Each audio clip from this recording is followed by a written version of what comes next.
November 9th regular meeting of the Pinehurst Village Council. All council members and appropriate staff are with us tonight. And for those of you that are watching live stream, we have in the Assembly Hall room tonight several members of our residential community, members of the applicant for tonight's hearing, and we welcome all of you, whether you're here or live streaming, watching the meeting tonight. I would indicate that if you are watching this meeting on live stream and you wish to make a comment to the Village Council, you may do so by sending an email to publiccomments@vopnc.org. That's public comments, one word, two C's, to vopnc.org. Those emails will be distributed by the village clerk to the Village Council and dealt with at a later time. We'd like to start our meeting tonight with reports from the Village Council and the Village Manager. And so we'll start with the Village Manager on his report for this meeting. Jeff Sanborn. All right, thank you, John. A couple of things. First, I'd like to remind everybody that Thanksgiving is right around the corner, and many of you are probably aware that we have a Shop Small program to advocate for our community, to engage in the business opportunities that we have in our small shops downtown. So I'd like to encourage everybody to take advantage of that, get out and shop in our local shops. And if you do so during the full week of Thanksgiving, you can stop by our Welcome Center with a copy of your receipt and enter into a drawing for some prizes. We have 3 gift baskets that we're pulling together. And as of today, we have about $4,000 worth of prizes that will be assembled in those gift baskets. So a nice opportunity to take advantage of. It'd be great if folks can shop in our downtown businesses. The second thing I'd like to say is I'd like to thank Judy and Kevin for their leadership over the last 4 years. 4 years has really kind of flown by, but if you think back about where we've been, we've had some major accomplishments over the last 4 years. We built the community center, got the comp plan approved. We did the library needs assessment and negotiated the library transfer agreement. We did that historic agreement that we negotiated with the USGA to move their facilities here to Pinehurst, and then the subsequent development that was tied to that with the resort's new hotel and the Golf House Pinehurst project. We're just about there on the West Pinehurst Park master plan. You're going to see that tonight, and we're getting closer on the 2 small area plans. So both of you have a lot to be proud of with what we've been able to accomplish together in the last 4 years, and we're going to miss you both. Thanks. Jeff, thank you very much. And I want to add to Jeff's latter comments that rather than wait for extension of our greetings and best wishes to Kevin and to Judy, we're going to incorporate that into our reports at the start of the meeting rather than wait until the end tonight. So they'll have their opportunity to speak to us and us to them in a couple of minutes. I would also remind everyone here, if you wish to speak at the public hearing or in other comments at the end of the regular meeting, there are sign-up sheets at the back of the room, and I would ask you to put your names on those accordingly. The village clerk will collect those up in a few minutes, and we'll hold them until the appropriate time. Giving my reports, several follow-up items over the last couple of weeks. I was able to, this is Veterans Week, of course, and on Thursday this week at the Community Presbyterian Church, hosted by the Military Officers Association, will be the annual Veterans Day service for Pinehurst residents and residents of the county. I'll be attending that, and I would encourage you all to do so if you can. That's Thursday this week, 11 a.m., of course, at the Community Presbyterian Church. I also was able to join Mayor Pro Tem from Southern Pines, Paul Murphy, and the parade in Southern Pines last week. Many of you were there. Appreciate your attendance at that event during this Veterans Time. I also attended a Moore County Chamber of Commerce meeting on November the 4th, which was a networking event, one of the first they've been able to have in the last year or so due to COVID. But a number of individuals were there, a lot of informal discussion about business activity in the region, and appreciate the work of the County Chamber of Commerce. I also met there someone who may be known to other council members or members of the public, the executive director of the Three Rivers Land Trust. And I hope that we can arrange some meetings with council members and staff and the Three Rivers Trust in the very near future to see what possibilities there are for Pinehurst and our land management taking advantage of that trust. This morning, Kevin, I think you were listening to the Partners in Progress monthly meeting, and the presentation was given by Mr. Scotty Malta, who is the manager of the Southern Pines, Moore County, Pinehurst Airport. It's quite a dynamic activity out there, as many of you will know. They contribute just under $100 million to our economy over the course of a year, and it's a very highly regarded, small but very well-known general aviation airport, and a great asset to us in the community. Finally, yesterday, and in follow-up to our October 26th meeting, I had a conversation with Mr. and Mrs. Zero Terrace, who, as many of you will know, made a very important and significant comment time to the council about issues related to short-term rentals in our community. And I just wanted to acknowledge that the council will be following up on that.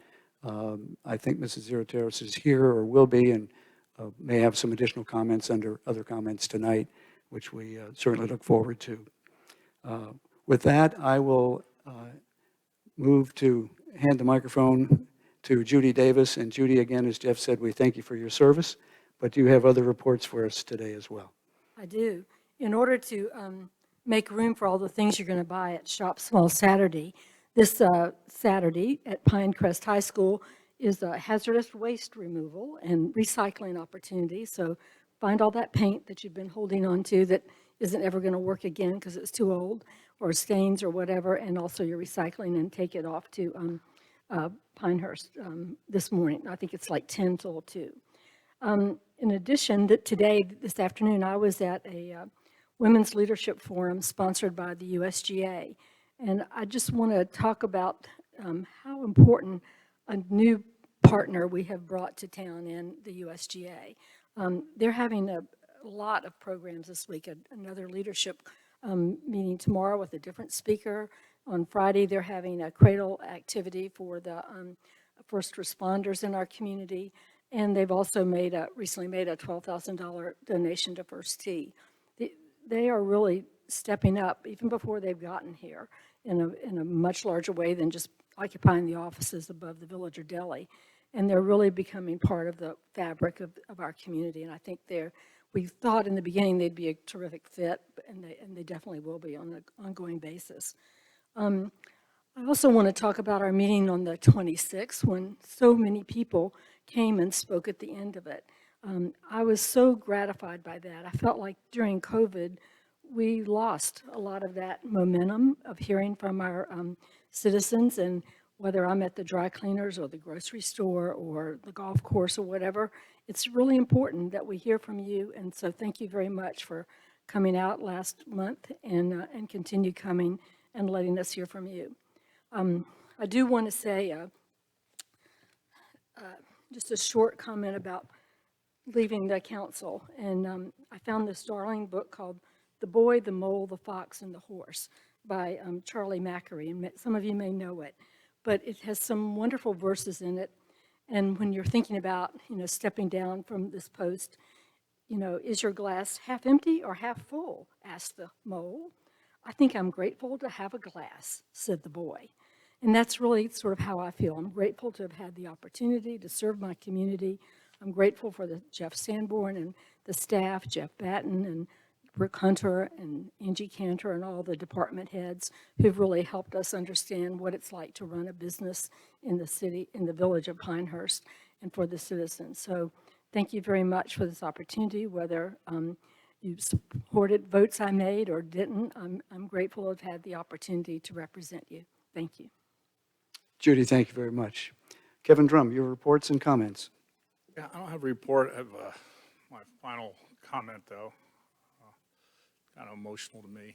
But I want to congratulate Jeff Morgan and Pat Bizzella as winners of the Village Council race, first of all, and wish them great success. I love the village with all my heart, and I ask them to do the same. I'm sure they will. I want to thank the staff, the best staff in the Old North State.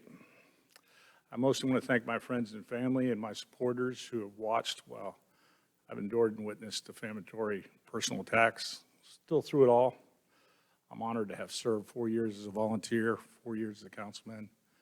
I put everything I had into making my home for 50 years better. Everything, I left nothing on the table. I served my community with integrity, honesty, and with a long-term resident perspective. I wish I could be there to nurture the many great projects Jeff mentioned we have initiated to completion. But as a kid who grew up here, I am most proud of being part of solidifying the village of Pinehurst as the home of American golf with the USGA. Also, of course, the 2019 40-year land use comp plan, champion village funding of the library and archive. Saving our elementary school was, I think, my first month. That was pretty important. And getting that new community center built was a little harder than it looked. I spent every day serving all 18,000 residents of Pinehurst. I'm proud I was part of the village renaissance we're experiencing now under my tenure, both on council and as an activist businessman helping the revival of the village. I am extremely disappointed I couldn't finish the multimodal transportation projects by fixing our roads and connecting all 18,000 residents with walking and biking paths. I had set up relationships and served on transportation regional work groups to put myself in position to accomplish those goals.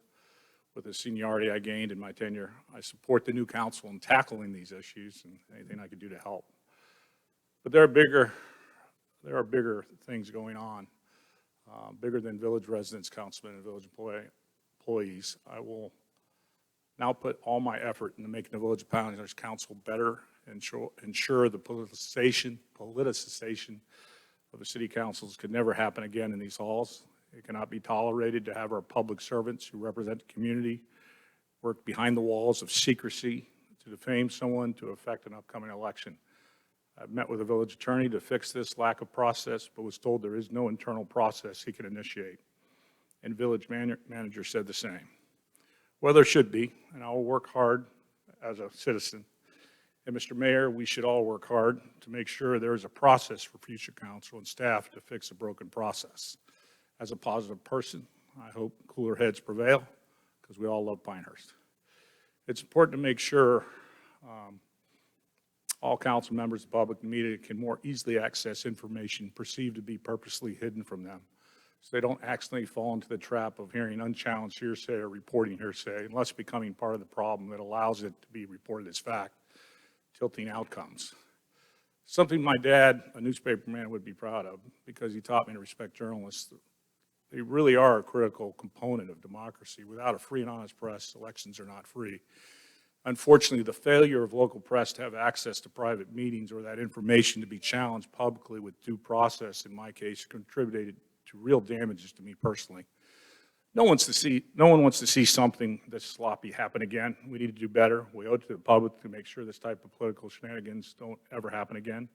So to that end, I will first work on bettering myself. I'm going on the Camino de Santiago, a month-long spiritual hike of wellness. And secondly, I will work to make this council better as a citizen, because that is the only way we can ensure future transparency and that no other council goes through this again. So I'll be actively involved, even as a citizen, in making sure this is resolved. In these situations, I got to channel my mom. She would always, when things got a little unhinged around me, and and she would always read this Rudyard Kipling poem to me. And I'd like you to humor me and let me read it. If you can keep your head when all about you are losing theirs and blaming it on you, if you can trust yourself when all men doubt you, but make allowances for their doubting too, if you can wait and not be tired by waiting or being lied about and don't deal in lies, or be hated, don't give way to hating, and yet don't look too good or talk too wise, if you could dream and not make dreams your master, if you could think and not make thoughts your aim, if you can meet with triumph and disaster and treat those two imposters just the same, if you can bear to hear the truth you've spoken, twisted by knaves to make a trap for fools, or watch the things you gave your life to broken and stoop and build them up with worn out tools. If you can make one heap of all your winnings and risk it on one turn of pitch and toss and lose and start again at your beginnings and never breathe a word about your loss. If you can force your heart, nerve, and sinew to serve your turn long after they are gone, and so hold on when there is nothing in you except the will which says to them, hold on. If you can talk with crowds and keep your virtue, or walk with kings nor lose the common touch, if neither foes nor loving friends can hurt you, if all men count with you, but not too much, if you can fill the unforgiving minute with 60 seconds worth of distance run, yours is the earth and everything that's in it, and which is more. You'll be a man, my son. I just want to thank you for the opportunity to serve, and thanks for humoring me on that. Thank you. Thank you, Mr. Drum. Lydia, do you have reports for this week? I don't, John, thank you. Thank you. Jane Hogeman, do you have reports for this week? I don't have reports, but I would just like to add my thanks to Judy and to Kevin for all their service for 4 years and for their friendship. I appreciate it. Thank you so much. Thank you. Having heard reports from the council and the village manager, we'll move on to agenda item number 3, which is a motion to approve our consent agenda. These are minutes and other documents that have been previously received by the council. However, if there's a council member who wishes to have any of those minutes pulled out or corrected, this would be the time to do that. I see none, so I'll call for a approval of the consent agenda. May I have a motion, please? I move to approve all the items listed and considered routine on the consent agenda. That's a motion by Judy Davis. Is there a second? Second. A second by Jane Hogeman. All in favor say aye. Aye. Any opposed? I abstain. I'm not sure you can abstain, but we'll consider that in the minutes. Abstention counts as an affirmative vote. Affirmative vote. All right, thank you. Moving on to the next agenda, item number 4, discuss and consider Resolution 2127, appointing a member to the Board of Adjustment and the Planning and Zoning Board. Jeff? Thanks, John. And I'm delighted to introduce Louise Mccurro, who has stepped forward and given us an application to serve our community on the Planning and Zoning Board and the Board of Adjustment. She may be the most singularly qualified candidate I've seen in the past 6 years. And I say that based on a lifetime of experience as a local government planning professional. Most, and if I recall correctly, maybe all of that was in the Memphis area. But we're fortunate to have you in our community. She's been in our community for several years now. Hadn't seen an application previously, but I'm sure glad that we've gotten that application now. And so Darren and Jeremy and I have all interviewed Louise, and we unanimously would like to recommend her for approval for you to appoint to those two boards. Thank you. Jeremy, and would you like to come up and introduce our candidate, please? Jeremy Hooper is the current chair of the Planning and Zoning Board.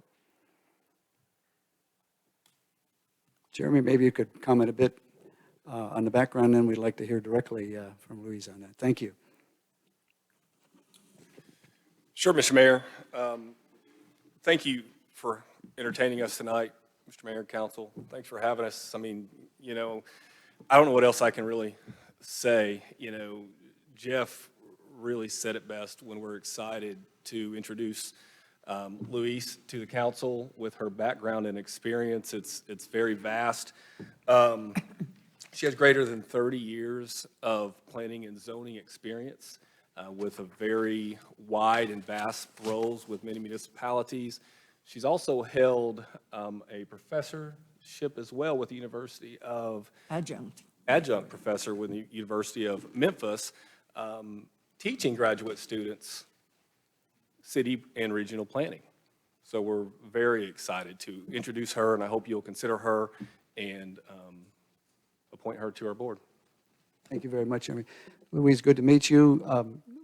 Jeff and Jeremy have talked a bit about your background, and this is your chance to Yeah. talk to us too, and also to ask any questions that you might wish to address to the council tonight. I'm sure we'll have a few back to yourself, but we all were very impressed by your resume, and for the benefit of those who are listening and here in the room, you can continue to give us the highlights of that if you wouldn't mind. Thank you. I'll try.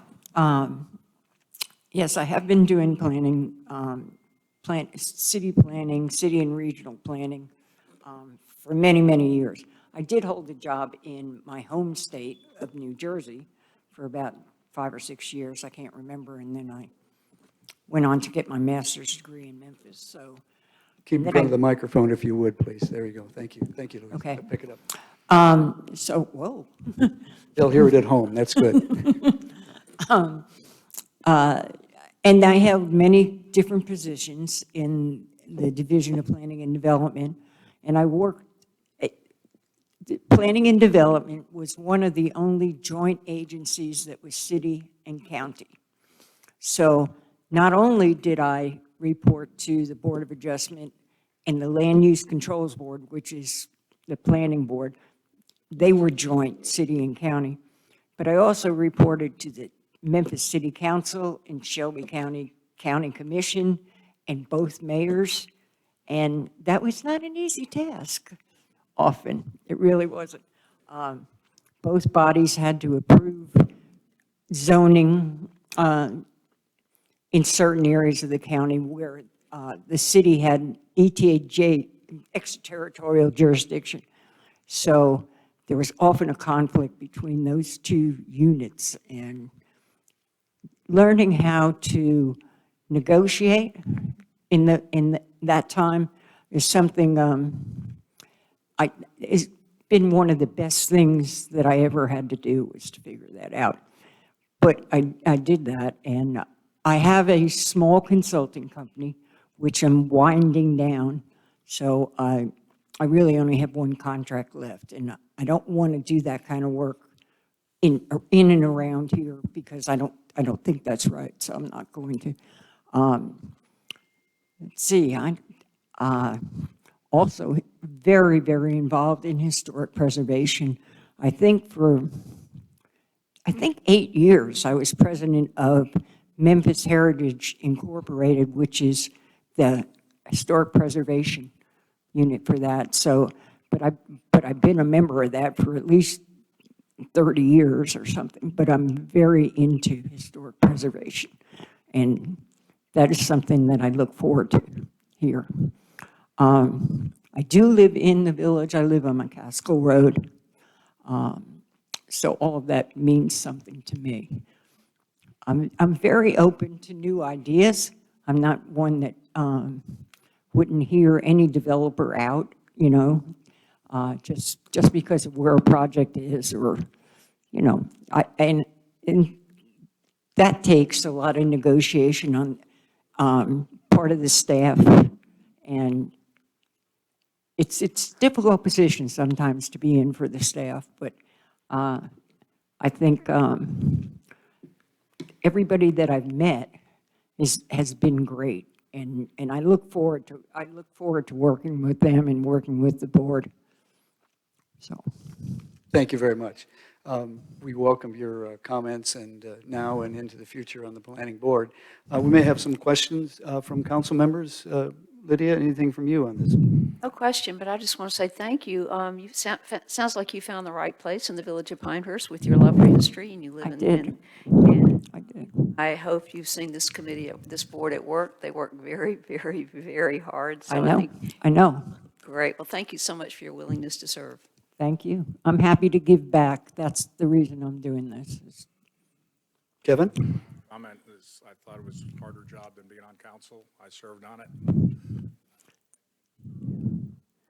Judy? No questions, but thank you for serving as well.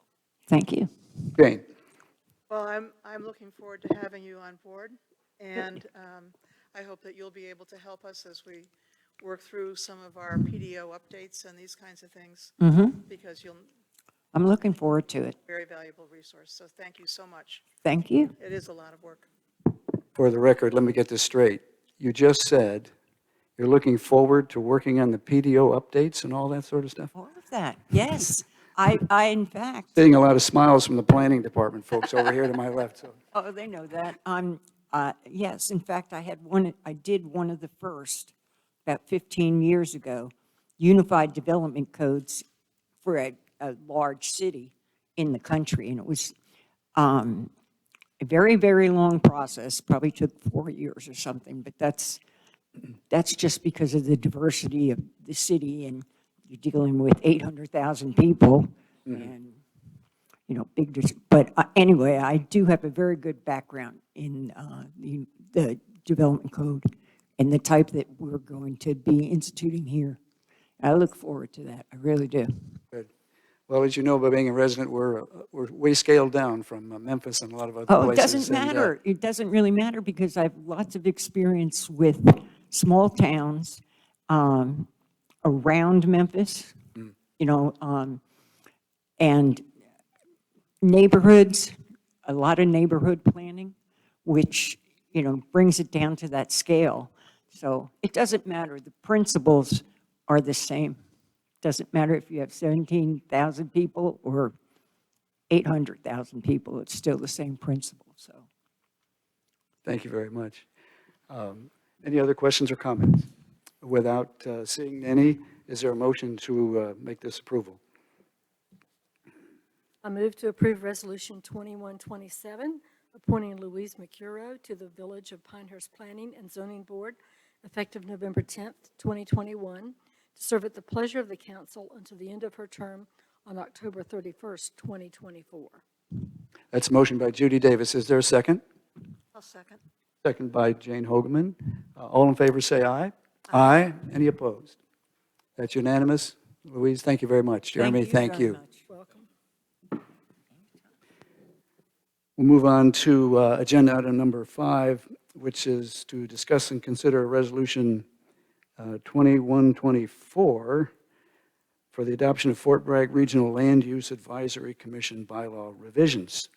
And I think we have an expert in the house, Mr. Sanborn, with respect to that. Jeff? That was mine, yeah, thanks, John. And for everyone's benefit, not everybody even understands there's an organization called RULAC out there. I know it doesn't actually spell out RULAC, but that's what they prefer to be called by. Regional Land Use Advisory Commission. And that's an organization that was put together in an agreement between Fort Bragg and the surrounding communities that surround Fort Bragg, 20 or 30 years ago. And it was done because of concerns about what was occurring around Fort Bragg that you could loosely characterize as incompatible development. Development that, if it continued, would put further pressures on the viability of Fort Bragg, given its important training mission. And really a lot of that had to do with residential subdivisions that were popping up right on the borders of Fort Bragg, and what would happen then is that the developer would go in, they'd put in all new houses, they sell them to people that didn't really know what they were getting into. People would move in, and the next thing you know, it's boom, bang, all this noise going on from Fort Bragg, and you got to stop this noise on Fort Bragg because it's interrupting our lifestyle, right? So you can understand that dynamic, but that's kind of what caused the formulation of RULAC. And in addition to that, there was the whole red-cockaded woodpecker scare that happened in the early 90s on Fort Bragg, and making sure that not only Fort Bragg, but the surrounding communities did everything that they could to ensure the future viability of the red-cockaded woodpecker population. And so that's part of that incompatible development equation as well. With regard to how it operates, what happens is anytime there's a request for, and this is based on the agreement that was made with local governments, anytime there's a request for a rezoning action or major development action within a 5-mile radius of any of the boundaries of Fort Bragg or Camp McCall, it triggers a review opportunity by the Board of Directors at RULAC, where it allows RULAC to look at how that proposed rezoning or major development activity might potentially impact the future viability of Fort Bragg, and just provide comment. There's no veto vote or anything, it's just anything else. It's just an opportunity to provide comment back to local governments about how that change might impact the future viability of Fort Bragg. It's worked very well for, like I said, 20 or 30 years. As any new organization, as is the case with any type of new organization like this, you know, you make an effort to get it right on the first set of bylaws, and, you know, it's not all completely right. And I think there was a revision that took place back in 2005. And in full disclosure, I'm a member of the Board of Directors of RULAC, and I'm the voting member from Pinehurst. That happened as a result of an invitation that took place about 4 years ago. But we, as the Board of Directors of RULAC, recognize that there was an opportunity again to dust off the old bylaws and try to make some improvements to them. For the council and the public that have looked at this document, there's a lot of red ink there, but a lot of that is really just assigning more precise language and reorganization of the document to make it flow better. There really is no substantial change in the way RULAC will do business or how it's organized. So I guess with that, I can turn it over to you all for comments or questions. Thank you, Jeff, very much.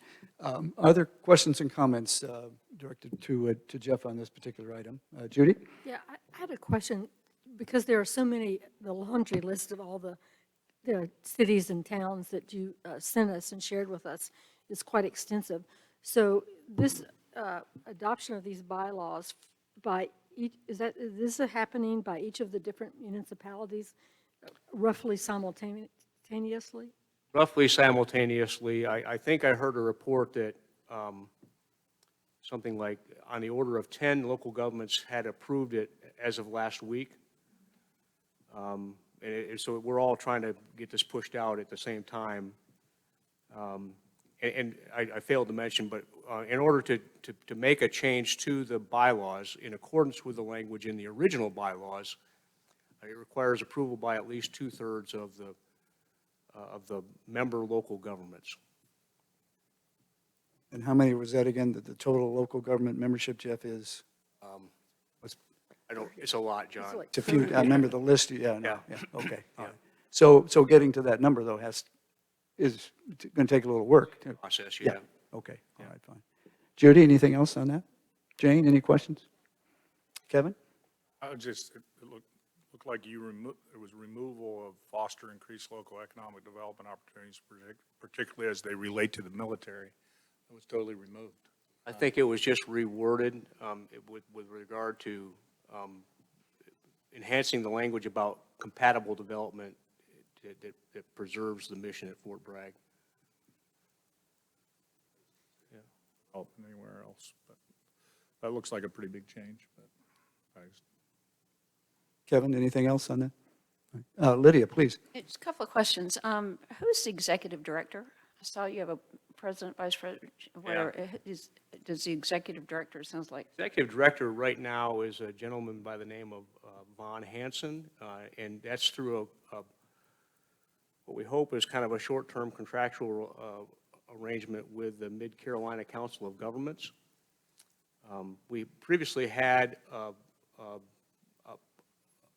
full-time, part-time employee that was the executive director, a fellow by the name of Jim Doherty. He served in that position for, wow, probably 15 years or more. And then he retired a few years ago. Then Pete Campbell filled in for the last couple of years, and then he moved on due to funding shortfalls at RULAC. We're trying to get that straightened out with the due structure and with contracting arrangements with the Army as well. But in the meantime, the what we've done to fill that gap is we've entered into an agreement with the Mid-Carolina Council of Governments, which is the council of governments that most of the member local governments fall under the umbrella of. We're under Triangle J, yeah. Triangle J, but most of the local governments that surround Fort Bragg are under the Mid-Carolina footprint. And so it was a more, it was a better alignment there, and then they agreed to help us out with that role. And so Vaughn is filling that role right now. And does the Village of Pinehurst provide funding to RULAC? As a member government, we pay dues. I don't recall how much it is, but yes, we do. Thank you. The COG is perfect for that, to help in a temporary situation. Other comments? Okay, any other questions or comments from council? Seeing none, is there a motion? I'll move to approve Resolution 2124, approving the revised RULAC bylaws as amended on November 9, 2020, and on August 19, 2021, at the quarterly membership meetings of RULAC. That's a motion by Jane Hoagman. Is there a second? A second. Second by Lydia Bosch. All in favor say aye. Aye. Aye. Any opposed? That motion carries unanimously. Thank you very much for that report, Jeff. Good luck with the RULAC activity. Move on to agenda item number 6, which is a discussion on our first public hearing of the night. I will call for a motion to leave the regular meeting and enter the public hearing. And during the hearing, we'll have a presentation by village staff, by the applicant, questions of the applicant from the council, after which time we'll adjourn the public hearing and then have a discussion among the council about what decision we wish to make. That's the way we'll proceed tonight. How about the public? The public's going to, didn't I say that to start with? Oh, no, they'll after the presentations, the public comments, and I have the list of names right here, will come into that. Thought I'd say that. Thank you, Judy. All right, is there a motion then to move to the public hearing from the regular meeting? I move to recess the regular meeting and enter public hearing 1, Hollycrest Manor subdivision. That's a motion by Kevin Drum. Is there a second? I'll second. A second by Jane Hoagman. All in favor say aye. Aye. Aye. Opposed? Motion carries. We're in the public hearing. Darren Burke, you're going to lead the discussion. Alex will participate, I believe, as well, and you're going to operate from over there tonight. We're going to see. Go right ahead, please. All right. Public hearing number 1, Hollycrest subdivision. Before we get into the actual presentation, we're going to give a little background on what type of decision a subdivision approval is. In North Carolina, Chapter 160D, there are 3 types of primary decisions that councils work under. One is legislative. That's when you're considering a zone change, text amendment, things like that. Quasi-judicial, that's when you're considering a special use permit. P&Z is doing a variance. HBC is doing a certificate of appropriateness. That is done during a quasi-judicial evidentiary hearing. And then lastly, the administrative hearing, which we are under tonight, sometimes an administrative hearing is called an entitlement review. And these are things like site plans, things coming through our system, major site plans, minor site plans, subdivisions, CSMs, building permit, issuance of a building permit. It is an administrative action. In this case, our PDO requires this administrative action to be held as part of a public hearing before the village council. So subdivision approvals are an administrative decision. Administrative decision due to reviewing a proposal based on objective standards of the ordinance. If they come through, if they meet the objective standards as laid out in Chapter 9 of the PDO, council, if they're coming in for a permit, it has to be approved. Council may recommend that the plat be revised to bring the plat more consistent with the standards. If the council rejects it, they must also state how the plat can be revised so that it can be approved. So, public hearing number 1, major subdivision review for a 40-lot subdivision located in the village's ETJ off of Linden Road and Hollycrest Lane. The applicant in this case is Ken Bass, Bass Design and Development, and the property owner is HEK Management, LLC. The current zoning and land use, it's a vacant R15 medium-density residential district. And you can see what's highlighted or shaded on the site plan, on this map, is the subject parcel. The proposed zoning and land use remains the same. There's no change from the existing density, or there's no change from the existing zoning. It's a 40-lot, single-family subdivision with related infrastructure, meaning streets, stormwater, utilities such as sewer and water will be installed. The lots range in size from about 25,000 to about 38,000 square feet. The average density ends up being 1 dwelling unit per acre, which is compliant with the watershed district. The public hearing itself was duly posted, adjacent owners notified, and a hearing published in the newspaper. This slide shows the technical preliminary plat on the left, and you can see we took that CAD drawing and overlaid it onto an aerial photo so you could better see how the plat actually lays out. You can see the new roads proposed. The existing road comes out here. You can see three cul-de-sacs, 4 cul-de-sacs, and then, or 3 cul-de-sacs, and a new road connection out here. This shows the zoning in the area, the zoning and land use, and you can see that the middle, which is the subject property, is zoned R15, which is generally surrounded by, there's RMF across the street, and then R10 zoning, which is one of our denser zoning districts around it to the south and to the east. Our conservation and growth map from the 2019 comprehensive plan shows the subject parcel as being classified as a suburban neighborhood from a land use perspective. The R15 zoning district requires a minimum lot size of 15,000 square feet. In this particular instance, the smallest lot size is 25,000 plus or minus square feet. It's located within a watershed district, limiting development intensity overall to 1 unit per acre overall. The proposal meets the dimensional requirements of the R15 zoning district and the watershed density limitation. Other lots, areas are shown for stormwater management, undeveloped common areas, and open space around the perimeter. So if you can see, let's go over here. Back to the plat, there's 2 stormwater basins showing up here, one towards the north, top part of the plat, and another one using the existing pond that is in the southern part of the plat. There's also a 40-foot wide open space buffer that's being proposed around the plat itself. Site features, it has 2 access points to the subdivision. 1 existing are provided via the existing Hollycrest Lane and a new connection to Linden Road to the south and west. A 40-foot wide strip of open space is provided around the perimeter of the subdivision. The open space strip is not a required feature. It is being added as a buffer for the adjacent residential that's adjacent to it. There is existing greenway trail that runs parallel to Linden Road in the proposed open space. Sidewalks are required along one side of all the proposed streets and are shown on the plat. Street trees are required at the rate of about 1 per linear feet, and that's compliant with our PDO requirements. The applicant proposes internal streets with a 50-foot wide right-of-way, 24-foot street width, and a 45-foot cul-de-sac radius. The applicant is proposing to use valley gutter in lieu of full concrete curb and gutter, and this can be allowed with a waiver granted by council.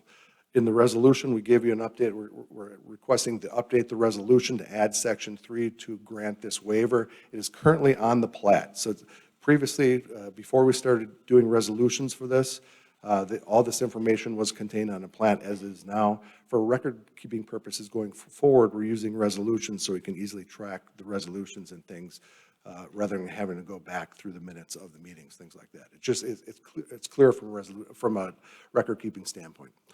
Public water and sewer to be provided to the lots and will be served by Moore County Public Utilities. There are 2 proposed stormwater management areas.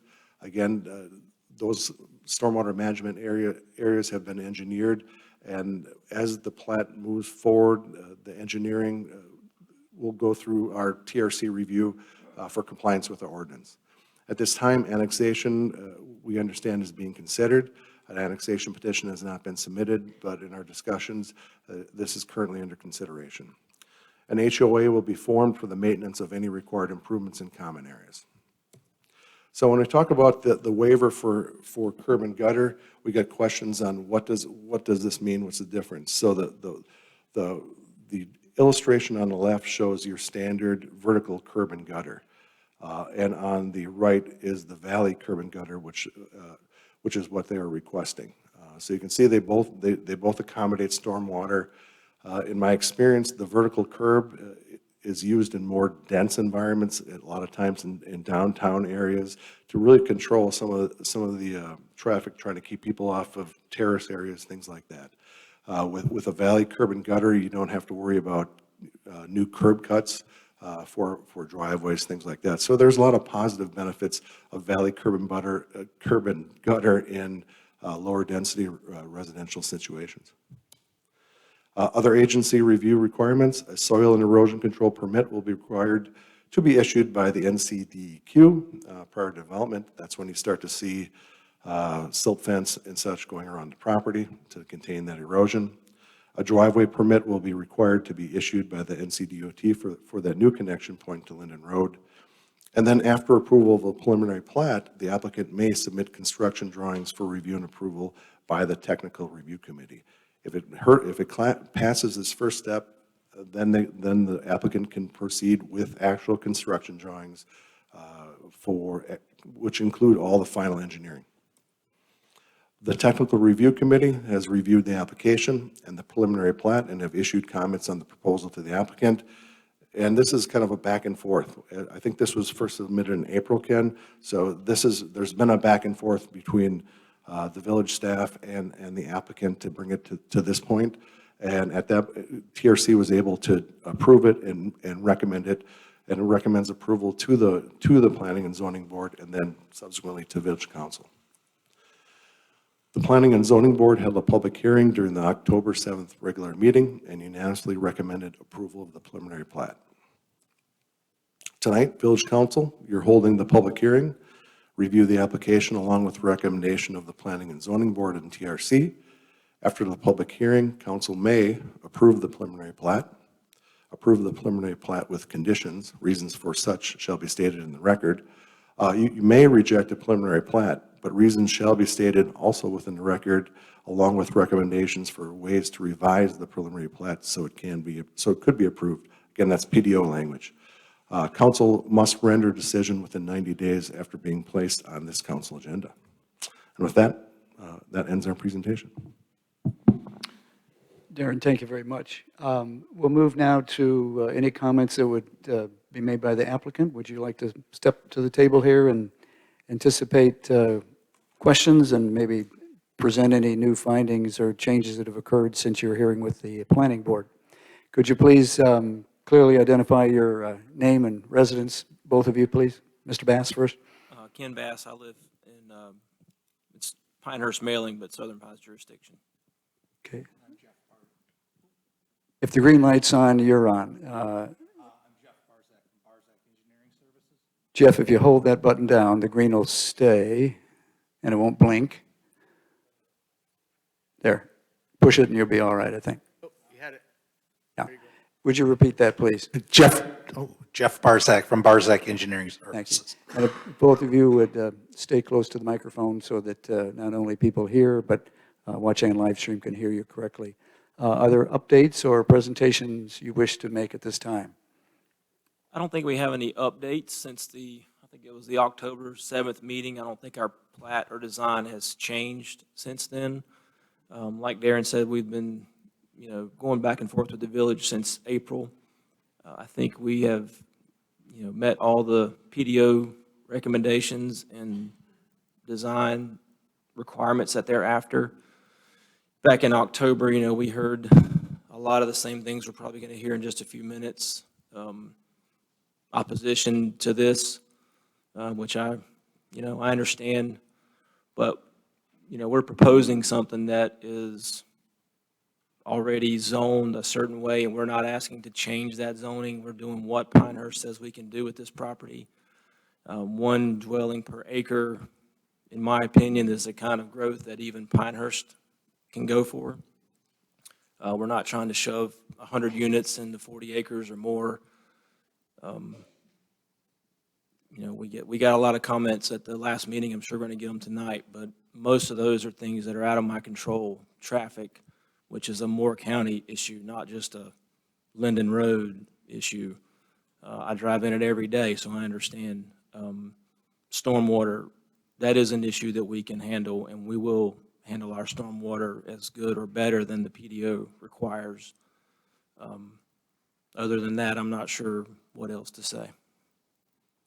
Mr. Barzak, did you have any questions?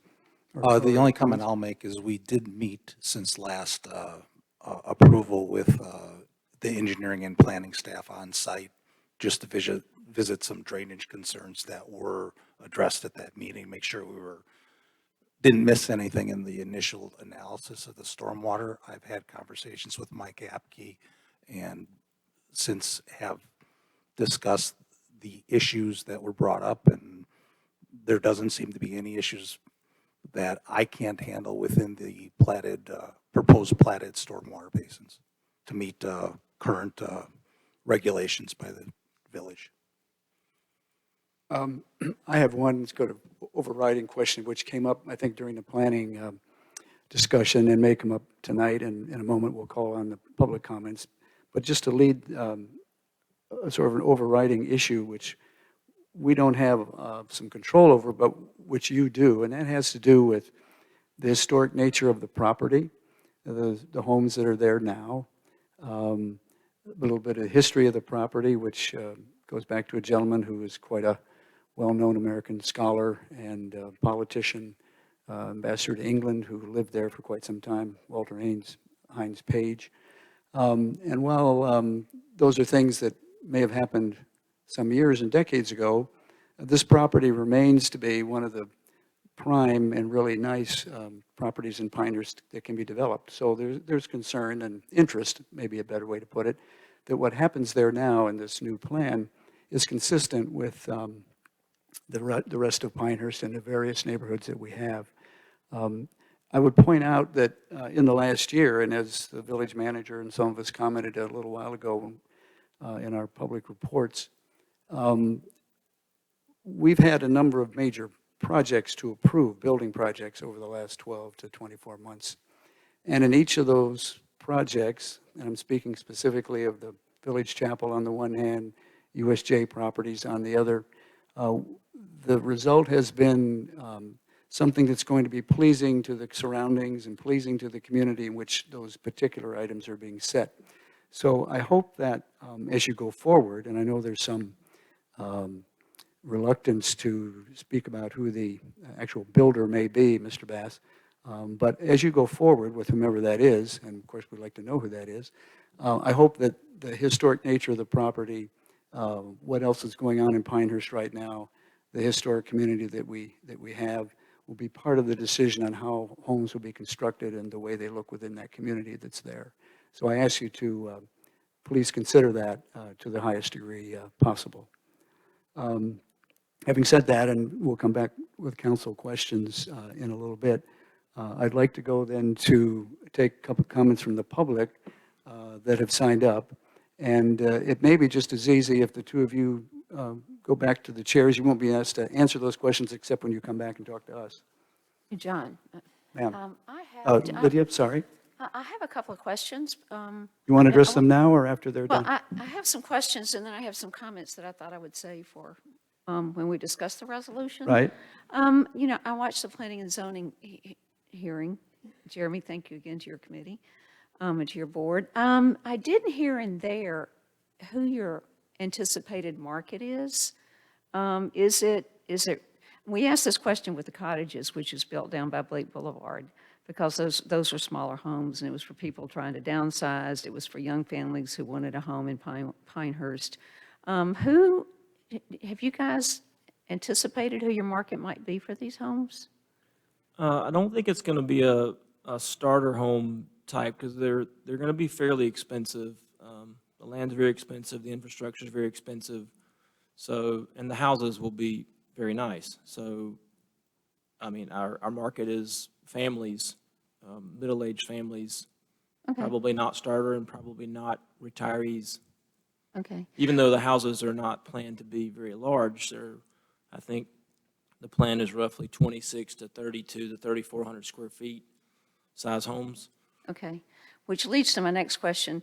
Will these be homes that are, what people call them spec homes? I say homes that are built and somebody comes in and buys the home as is, or sometimes you have a modification of that. You do the initial sort of thing and they come in and pick out the appointments? Or will you be selling the lots? I didn't hear an answer to that in P and Z, so if you could share some of that, that would like to hear So that. to go back to the mayor's first comment on the builder, I didn't share the builder at our last meeting, and I'm still hesitant to share it because I don't want the builder to get some of the treatment that I get when I'm at these things. But I feel pretty comfortable at this point that everything's going to go through. So our arrangement is with Homes by Dickerson, who have been building almost exclusively in National Pinehurst number 9 for the last few years. Okay. So they will be building specs. I would imagine in this market, most of those are going to turn into customs. So our plans are not to sell the lots to anyone but them. Okay, so you'll sell to Dickerson, and then they will build a home. And I've seen situations where it's built start to finish, you walk in and buy everything you see, but I've seen where it's sort of this might be a bad description, but a shell is built, not a shell, and then the buyer can come in and decide the tile, so it becomes more of a custom home and not a spec home. I don't think you're not going to have a shell sitting there. If they start a house as a spec and it doesn't sell, then obviously they'll make the decision on the finishes, interior and exterior, and it would be a completed home.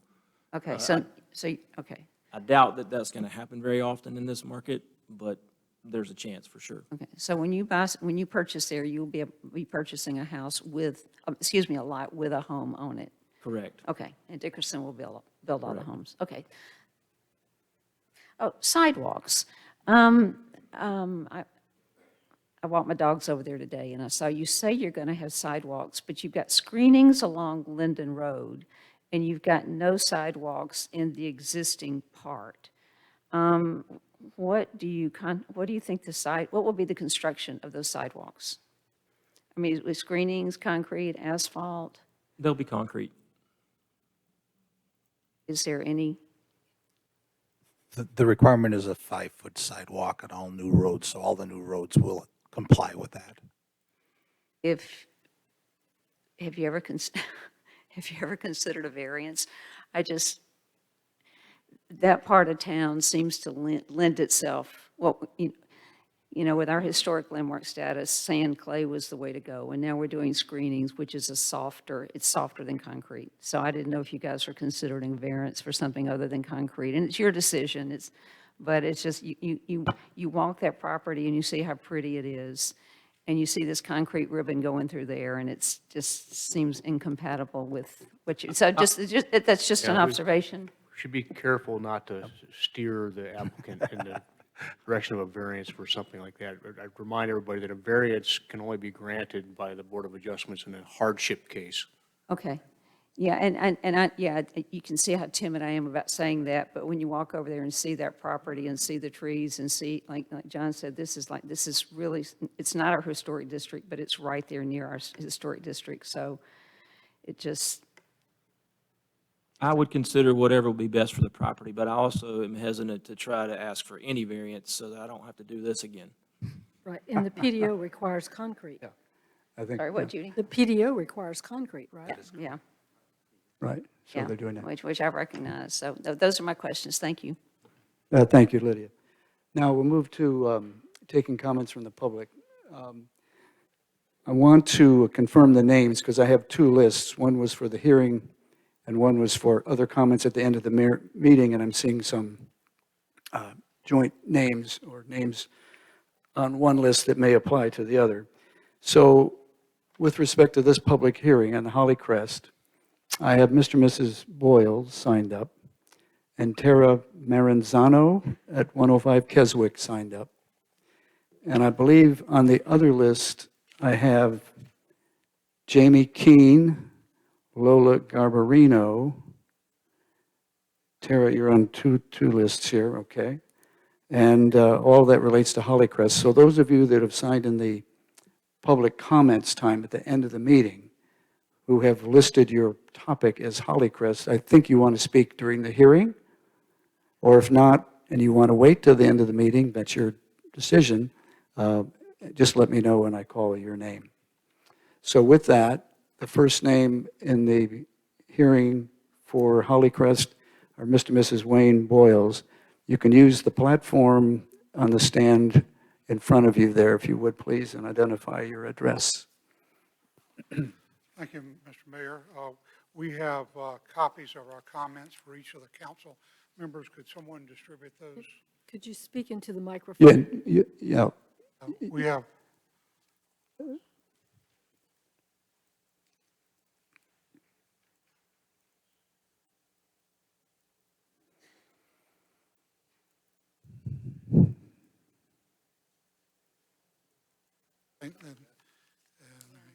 Yeah, I think there was I think there's 7.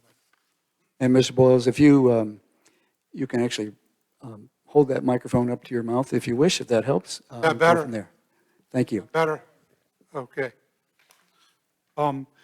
Village council members, we are Mr. and Ms. Wayne Ronald Boyles III, and we live at 360 Sugar Pine Drive. We thank you for the opportunity to express our concerns. Our property will be directly impacted by this proposed subdivision. We are genuinely concerned about the adverse impact of a sewer line to be placed within the 40-foot setback which abuts our property. According to the plans we have seen, the developer requests a 20-foot easement for the sewer line within the 40-foot setback abutting our property. We understand from the Moore County Water and Sewer that the line will be 30 feet away from our property line. We ask that the developers and builder verify that for us. In the meeting of the Planning and Zoning Board, a question was raised as why the developers and builders cannot run the sewer lines in front of the properties. They can do that, but gave an excuse they did not want to disturb the pavements and other things. We suspect it may be more expensive for them, but they can pass these costs on to the buyers of the properties. Can they indeed move the sewer lines and place them in the front of the properties? In the absence of that, would they move the sewer an additional 10 feet back from our property to preserve the trees and vegetation to maintain the look of Pinehurst, and it also mitigates against stormwater runoff and flooding. Also, we are genuinely concerned about the stormwater runoff into our property. The portion that abuts our property slopes down, and in a heavy rainfall, we could very well receive unwanted water flooding our backyard. We appreciate you requiring the developer and builder to provide plans to mitigate against this problem. Finally, before you approve this subdivision, all federal environmental regulatory requirements regarding wetlands, conservation, stormwater runoff, and other land and water impacts must be met. Federal environmental requirements are enforced by the U.S. Environmental Protection Agency, U.S. Army Corps of Engineers, and the U.S. Fish and Wildlife Service.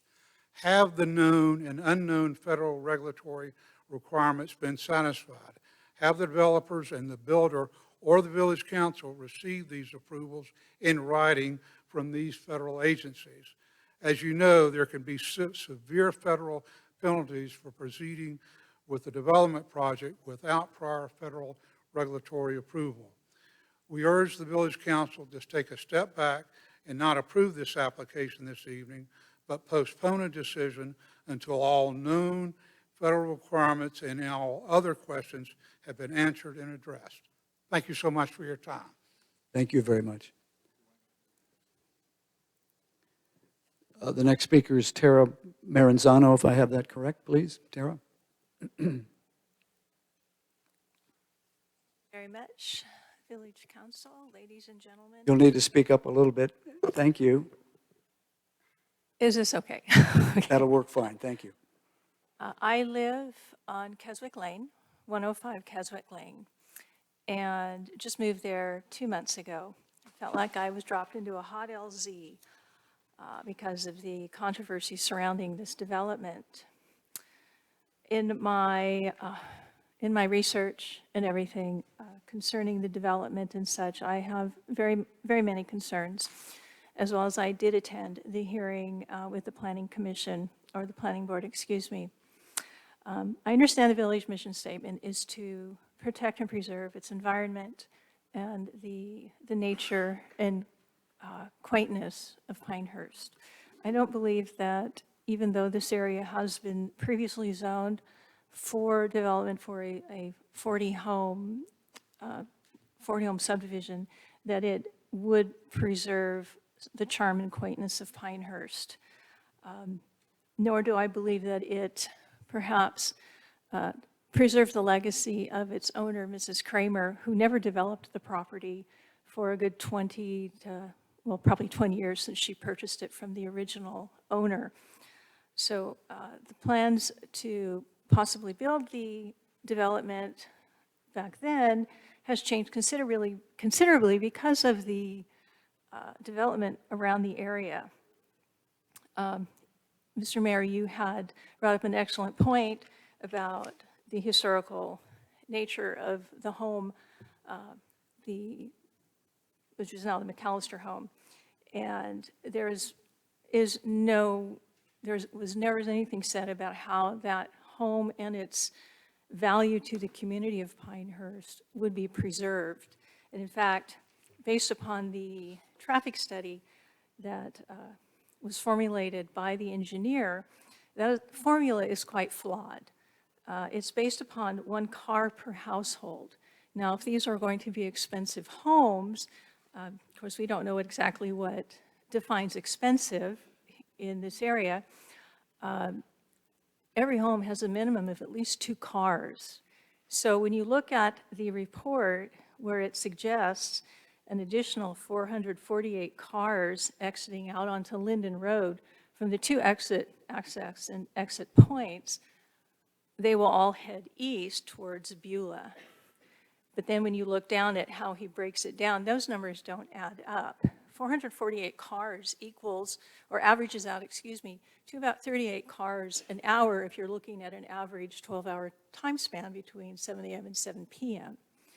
448 cars, that's roughly 38 cars per hour, maybe 2 cars every minute. But the variable there is inaccurate, and I believe that a more appropriate traffic study should have been conducted where they could actually gauge the numbers of the cars that are already existing on Linden Road, which is a 2-lane road, and the disparate impact based upon this formulation. Because this development is right smack in the middle of what I'll call the commercial district and other developments. And there's no other exit points for these cars. They all go into Linden.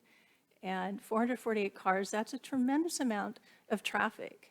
And not to mention, of course, the construction traffic and the noise and the disturbance and the safety issues that exist with any major development.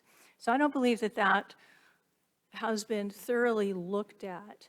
Now, Mr. Bass had indicated that traffic is not under his control. It's not, so he's really saying it's not his concern, but it should be because he's made application as a developer and he should have done a more thorough and accurate traffic study. There are businesses and homes that are affected by these numbers that they have presented, and it should not be pushed under the rug or said, well, it's Moore County's problem. No, it's a problem for the citizens that live in the community, those that travel along Beulah Road, and those that choose to use Linden Road to access the various parts. So that's another concern. Another concern I have is the report on the Woodpecker study. That report was not included in our information provided by the Planning Commission, Planning Zone.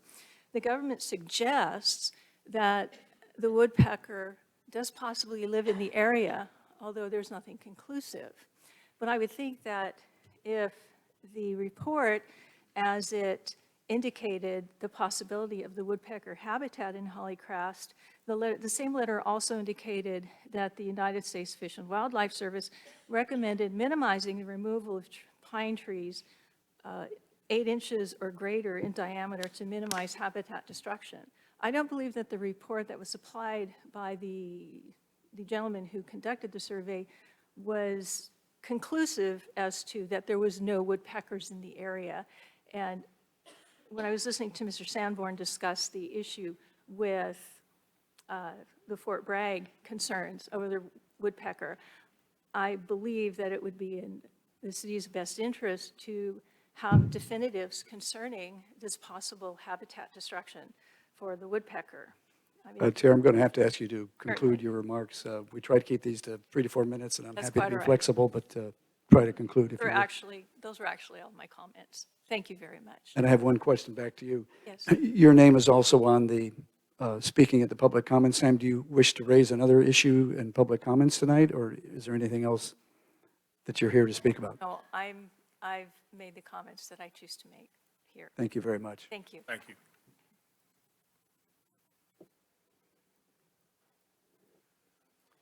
I can't quite read the writing of a person who lives at 25 Queens Court.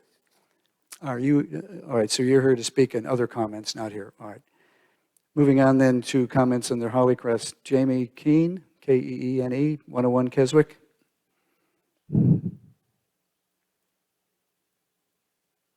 Well, thank you for having me.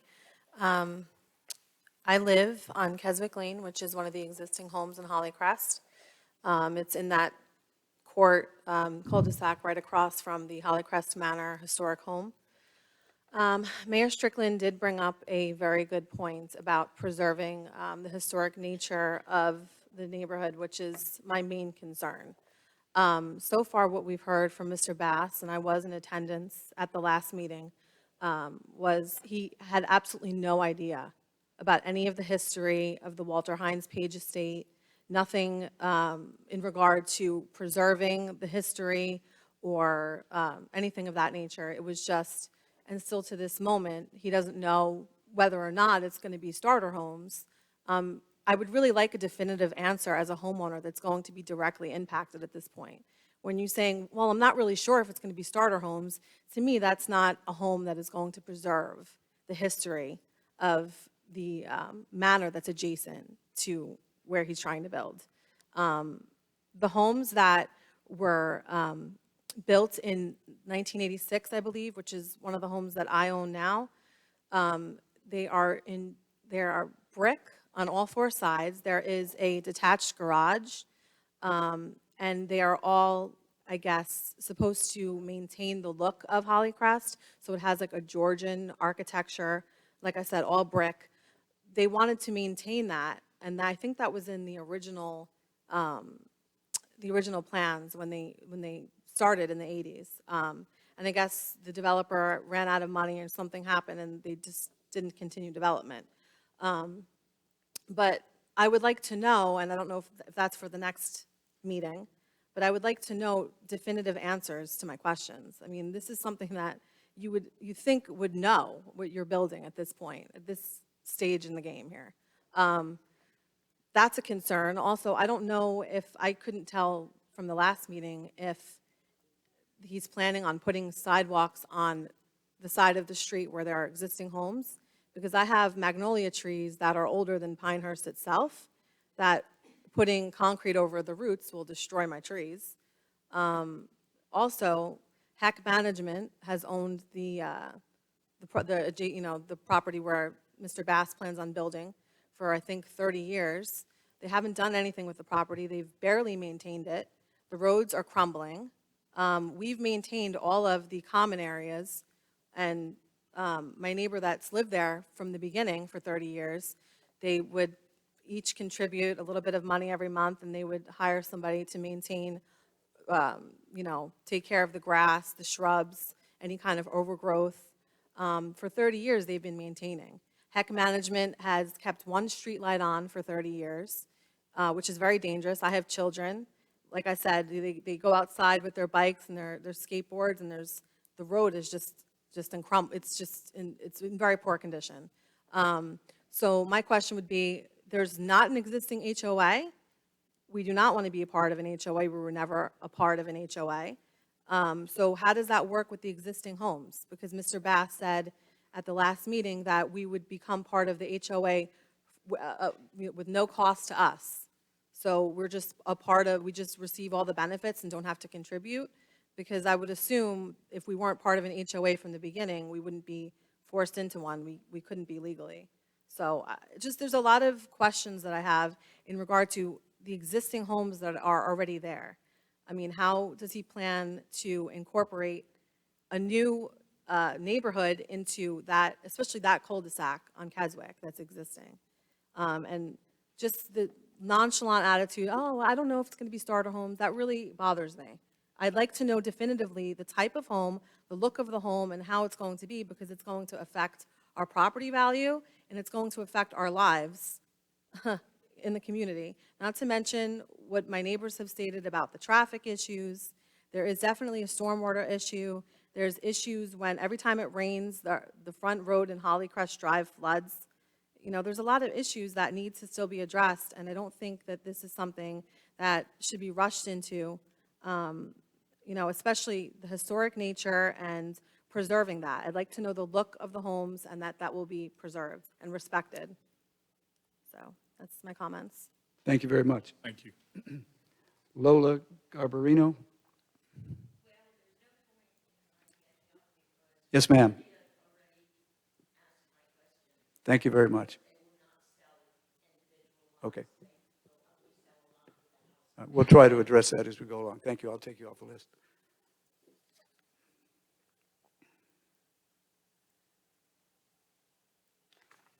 Okay, I think that concludes the persons who have signed up. However, are there other people here who wish to speak in the public hearing about the Hollycrest development?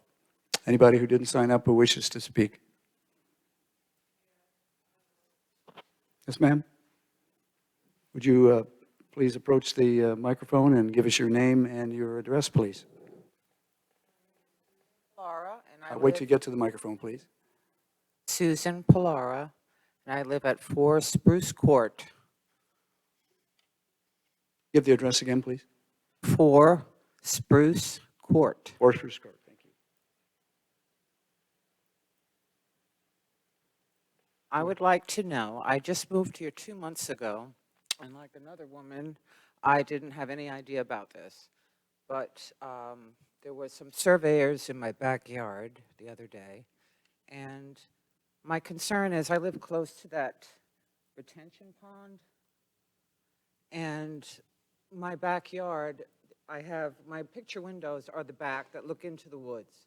And I just would like to know what I need to plan on doing, because if it's just 40 feet is the buffer, is that correct? Yes. I'd like to know what exactly is going to be there. Is it going to be somebody's backyard, or, and I have the water main coming through the side of the house, so. So the question's about what's the detention pond going to be used, how will it be used, and what is it, what's its purpose? Right, and is Okay. all of that going to be knocked down, all those trees and vegetation there? I want to know what I'm going to be looking at in my backyard. All right. All right. And once again, since I was having trouble with the microphone, could you repeat your name? I've got the address correct now. Go one more time. Susan Susan. Pilara, P-U-L-L-A-R-A.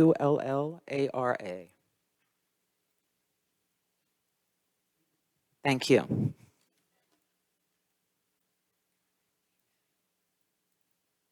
Are there any other people who wish to speak on this issue? All right. Having come through the presentations and the public questions, we'll move to questions from the council. Darren, are you going to, some of this may be addressed to you as well as to the applicant. So the applicant can come back to the table here if that would be possible. What questions do the members of the village council have? I want to try to go over, and I made notes on some of the public comments, but you can try to address those if you wish. But let's start with questions from village council members at this point in time. Jane? Thank you. Thank you for coming tonight. And I want to say that I do recognize that by choosing this type of layout in which you are going with the requirements for a protected watershed rather than asking for a waiver or special allocation, special intensity allocation, that the number of lots that are being laid out here, 40, is about half of what you might have put in if you'd gone with a special intensity allocation request. And I do appreciate that. I also appreciate the 40-foot buffer, which is not a requirement of our PDO, which is proposed around the perimeter of the tract. And I hope everyone understands that this is actually a much less dense development than might have been proposed otherwise. That having been said, and I really do appreciate that, this tract of land threads its way through an established neighborhood. And so, and I know that a lot of this has to do with the technical review committee, and you've already looked at that, but we're being asked to review the application as well. And so some of the questions that were put out by members of the public, and this may be more for Darren, but have the federal approvals that are necessary been received? Mr. Barzak, you mentioned that the stormwater management was going to be better than needed to be. Will the stormwater management plan take stormwater matters, stormwater runoff from the existing roads, Hollycrest Drive and Keswick Lane, into account, as well as the new stormwater runoff from the incremental difference in stormwater runoff from the new development? There was a culvert that was mentioned at the Planning and Zoning Board. I don't know if anybody figured out the ins and outs of the culvert. I'm also looking at the pond, the existing pond, and I guess it's the southwest portion of the property, and then the new triangular detention basin. And again, a question probably for Darren, but are those designs to make sure that the existing homes that abut are not going to be adversely impacted by stormwater runoff, that they're adequately designed? And finally,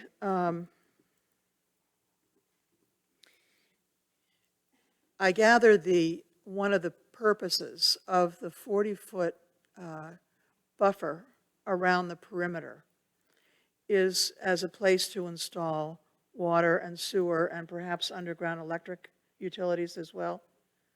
Water and sewer?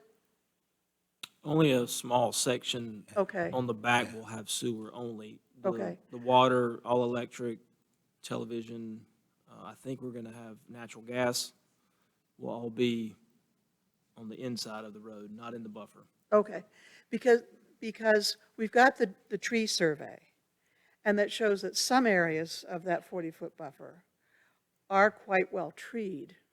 And so my question was, will those trees be retained? Or, because if there's an installation of utilities through the treed areas, there's going to be a loss of trees, and that would be... The only section that will touch the buffer will be in the southeast. East side section. basically from cul-de-sac at the south to the proposed pond, the triangular pond.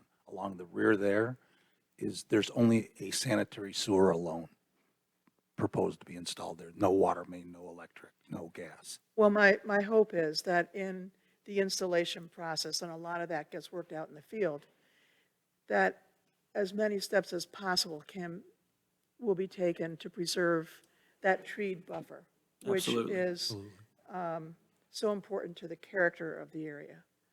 I appreciate it. Thank you. Other questions from the council? Kevin? I just thought maybe the public's questions. might Yeah, be I was good. making a list of those, and we can start to go over them. But would you like to? Okay, Public's questions. all right. Lydia? What to bring up in public hearing, what to bring up in discussion, but let me go ahead with my notes now. Sure. You know, one of the frustrations of one of these kind of hearings, and Jeremy, your board tried to do, several of your members of your board tried to explain that this is administrative. And I think this has been a frustration with planning, where if you guys satisfy the PDO, that's what you're required to do. This is just we're approving a preliminary plat, and then there's so much that happens after that. And members of the public come with some great questions. But if you satisfy the PDO, as Jeremy's board tried to explain, that's all that's required right now. But as I was listening to the planning and zoning, and some of you guys have great issues and great questions, but 16 people spoke at planning and zoning, and 8 of you talked about traffic. And I know we talked about traffic when we were looking at the cottages and Highway 5, and I think at the time, we said when a road's put in, and I may be mischaracterizing this completely, but when a road's put in, it's contemplated that that road will satisfy the development that goes in along that road. I can't say forever, but the road will satisfy the development. Linden Road came in a long time ago. Pine Wild has come in since Linden Road came in. This has come in. There's so much developed on Linden Road. And I think Jules Latham said it the best in your meeting. That's a state road. We need to start working with the state on what to do with this road. And I know council's been dealing with the traffic issues on Highway 5, and now let's put Linden Road on there. But this is something 8 of the 16 people who spoke at planning and zoning mentioned traffic. But the second part of traffic is the danger along Linden Road. And I looked today, and the speed limit right there is still 45 miles an hour. So even after that child got hit by a car across from Elliott's, a year or so ago, and now you're bringing in another intersection right there by Pine Vista. I know the village had been thinking about working with DOT about having that speed limit reduced to 35, but I would suggest all the way out to Foxfire Road, but I would hope that let's deal with the state on Linden Road. Let's do what we can to get that speed limit lowered to 35, at least to Foxfire. Another 8 of the 16 people who spoke about the history and spoke about the trees. As to the history, I mentioned to you guys today, right, I think where the new road's coming out, there are a couple of old gates, the green wooden gates that might be a part of that history, so I would hope that those are preserved somehow in case they need to be preserved for history, and I'm sure somebody who knows that property might know about those gates. But also, I would hope somehow that the homeowners association would make preserving at least the story of that place a priority. I don't know how you do that, but it really has a neat history that we don't want to see get lost. And as to the trees, and I think I'm a nut on our National Historic Landmark status, but I found some really good quotes in our nomination. It said, "The village of Pinehurst today is a lush resort paradise, green in all seasons and filled with the buildings of its birth and development during the years of the 19th century and first several decades of the 20th century." This is the better quote. "Landscape features were considered important to the makeup of this planned village from the beginning, and the years of careful planning and planting have created a landscape in which the lush vegetation is a major aspect of the physical character of the district."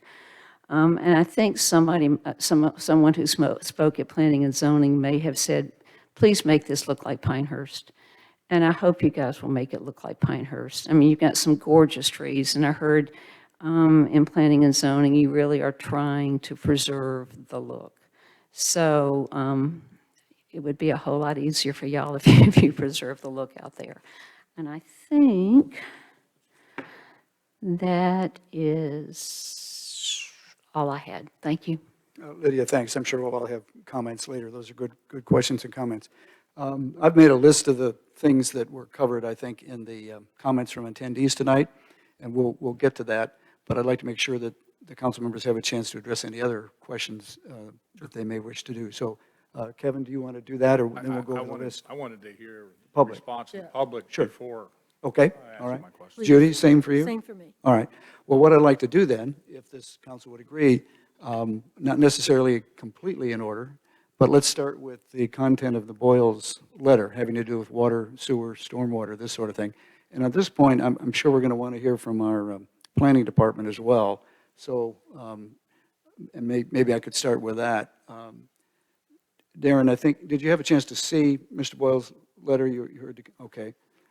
It had to do with issues related to the water and sewer lines, and we can get you a copy of that letter. And also, as did other comments, the stormwater management activity in the development application. So maybe you want to start with the stormwater side of it, because that's probably pretty much in your mind. But Well, the stormwater is always in our mind, but remember the microphone. Thank you.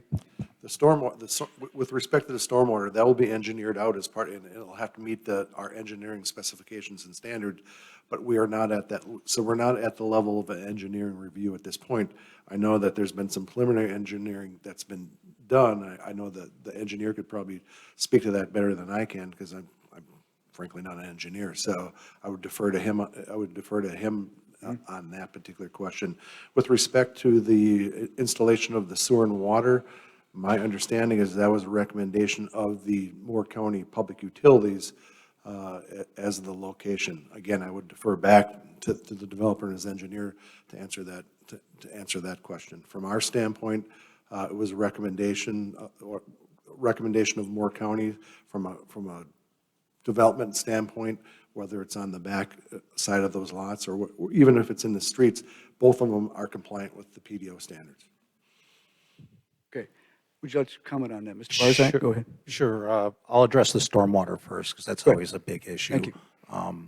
So after the first public hearing, we met with Mike and Alex out on the site because we heard the concerns of the citizens.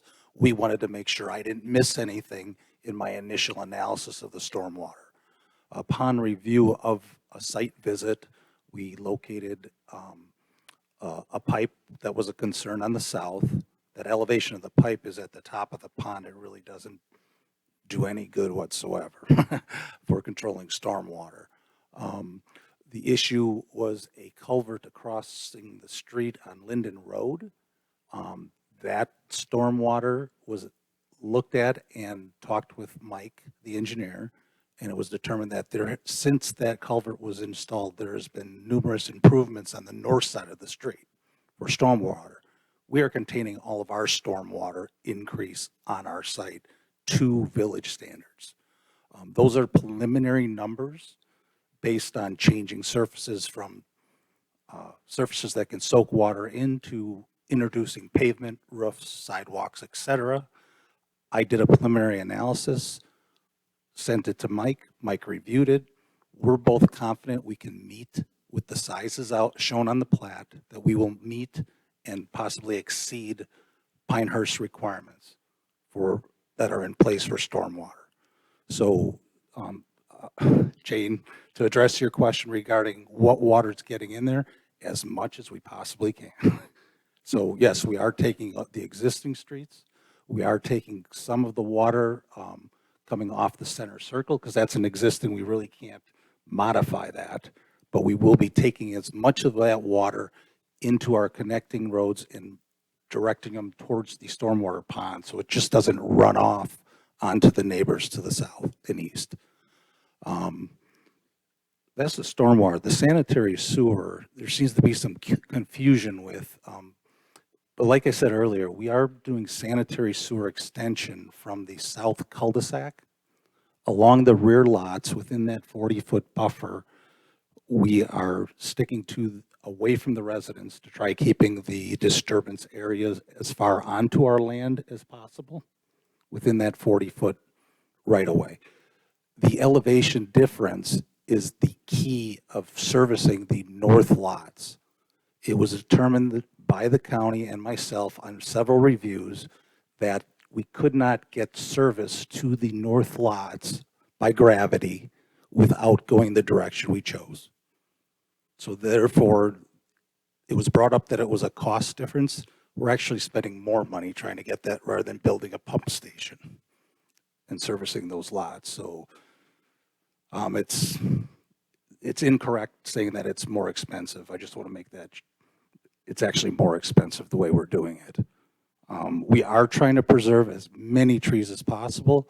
If you look at the plat, the intention right now is to just clear for the roadways and the grading alone.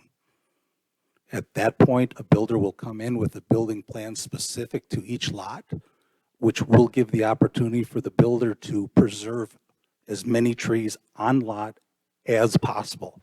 In other words, a ranch-style house comes in, more trees may be removed. They may say on that lot, we'll build a 2-story house to preserve the trees. So there is that opportunity going forward of preserving even more trees on this site, along with the 40-foot buffer around the exterior. The intent of that was to save the trees as well.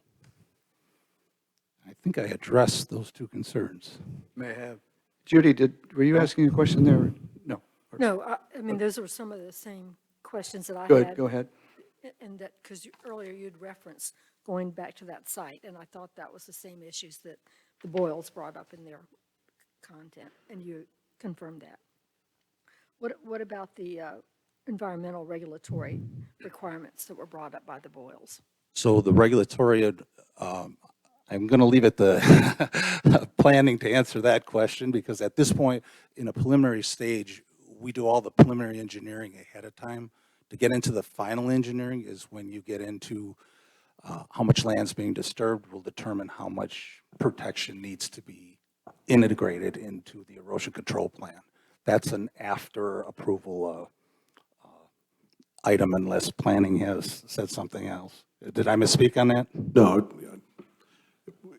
Once preliminary plat approval is granted, that then moves to the next step, which is construction drawings. As part of that process, they'll be reaching out to the Department of Environmental Quality to get a separate permit for erosion control and sedimentation, because they'll be exceeding 1 acre of disturbance.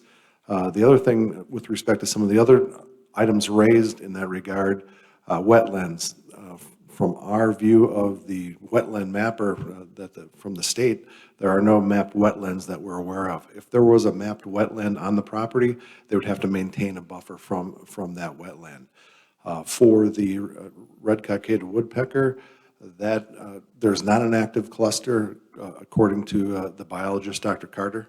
I think Alex was talking with Carolyn Crum from the U.S. Fish and Wildlife Service this morning. You want to comment on that end, please? Yeah, Darren's been dying to just get me involved. So Dr. Carter and Associates, they're pretty a local authority for doing biological assessments for red-cockaded woodpecker habitat and other environmental concerns, which is forwarded in the packet for the public hearing item. And speaking with the U.S. Fish and Wildlife Service, they did receive a copy of that assessment. And basically their conclusion, again, as Darren mentioned, there are no active clusters or partition areas on the property, but it is within a half mile of one of those, that the proposal would not take enough of the existing vegetation to harm any of the foraging habitat for the red-cockaded woodpecker. So Alex, that statement, which we read, do you have any misgivings about that? I mean, is this a strong statement? Is it the claim here was that the statement may not, left a question in the air. I'm not sure that it did, but how would you interpret that? So, of course, as the biologist, they are the authority in the matter, and directly from the U.S. Fish and Wildlife Service, they stated that, again, they are the authority, they reviewed that, and they just made a concurrence based on that letter that was submitted. So there's activity in the area, but the development proposal as given should not disturb that in any way. That's the takeaway I'm getting from the material and what you've said. The foraging area, yes. Excuse me? The foraging area. So Yes. it would not impact the foraging area, Right. correct? Okay, all right, thank you. Are there other, Darren, is there anything else in, just using Mr. Boyle's letter there? I think we've addressed it all, Mr. Barzak may have. Is there any clarification, Darren or Alex, you want to make about village standards here? I mean, the stormwater area where this would be designing for a 10-year storm? And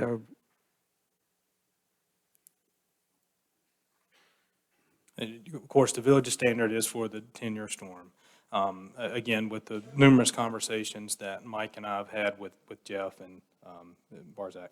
And Jeff has done a little bit further into the calculations than what most would have done at this preliminary stage, and has taken a lot of information that's been given to DOT as the aforementioned issues, or where the culvert is located on the north side of the development off Linden Road. The site visit, seeing the size of that existing pond, taking into account the pipe that we were able to identify there. I would let Jeff speak to this, but as he did mention, it looks like there is greater capacity to exceed the 10-year storm requirement. so, whereas in some other applications and concerns recently, we've been talking about engineering to a 25-year storm, we're not suggesting that be considered here, or should we? Something that we can't require because our ESSM is designed to the 10-year storm. So we cannot require it from a regulatory standpoint. We can request, but we can't require. Right? Consider that. All right. I'd like to raise the point of the detention pond. I think you've already covered it a little bit here, but that was a very specific question from one of the residents. So how's water going to get into it? How long is it going to stay there? What about bugs, mosquitoes, maintenance? How does that all work? I can't control the mosquitoes. I wish I could. It's an existing pond right now, so there is water that's going to be in there all the time. The north pond, depending on what the DEQ requires us, right now it's proposed to be a dry pond, just to control stormwater. If during the process of the engineering design that it becomes needed to be a wet pond, we would have to integrate that, but that's unknown at this time on the north pond. As far as construction on the south pond, right now preliminary numbers, we shouldn't be touching that. It controls the stormwater as is with a proposed development. My thought process in reviewing it, that looking at old topography, that pond was probably designed for the subdivision that was intended in the first place. So I don't think things have changed. I can't guarantee that, but that's probably why the purpose of it is there now, which is good because now we will not be disturbing any lands around there. So one of the neighbors made a comment of what her backyard was going to look like. Should be no change in that area. I'm assuming that if the pond was designed, as you just said, for the original plan, and that's some time ago, there'll be some updating of the infrastructure there, the plan, that'll all be part of your work to bring it up to current standards, Yeah. current capacity plans. And a lot of it is shown on the plat. It's hard to see with all the lines, but there's a storm sewer easements where I'm bringing storm sewer to pick up lots to the cul-de-sac south of Keswick.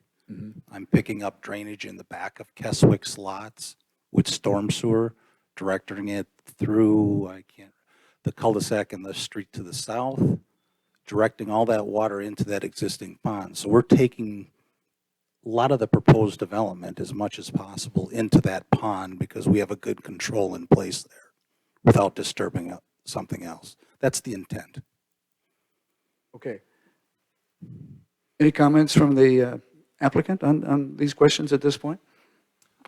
Just one thing. So the one homeowner asked about what it's going to look like from the backyard. We will clean up around that pond. So around the pond is pretty thick with vines and some other vegetation, which we're going to clean up because we actually want that to be not a focal point, but a place people can go and use that pond. We actually have a right-of-way and probably a walkway going back to that pond that's on that drawing as well.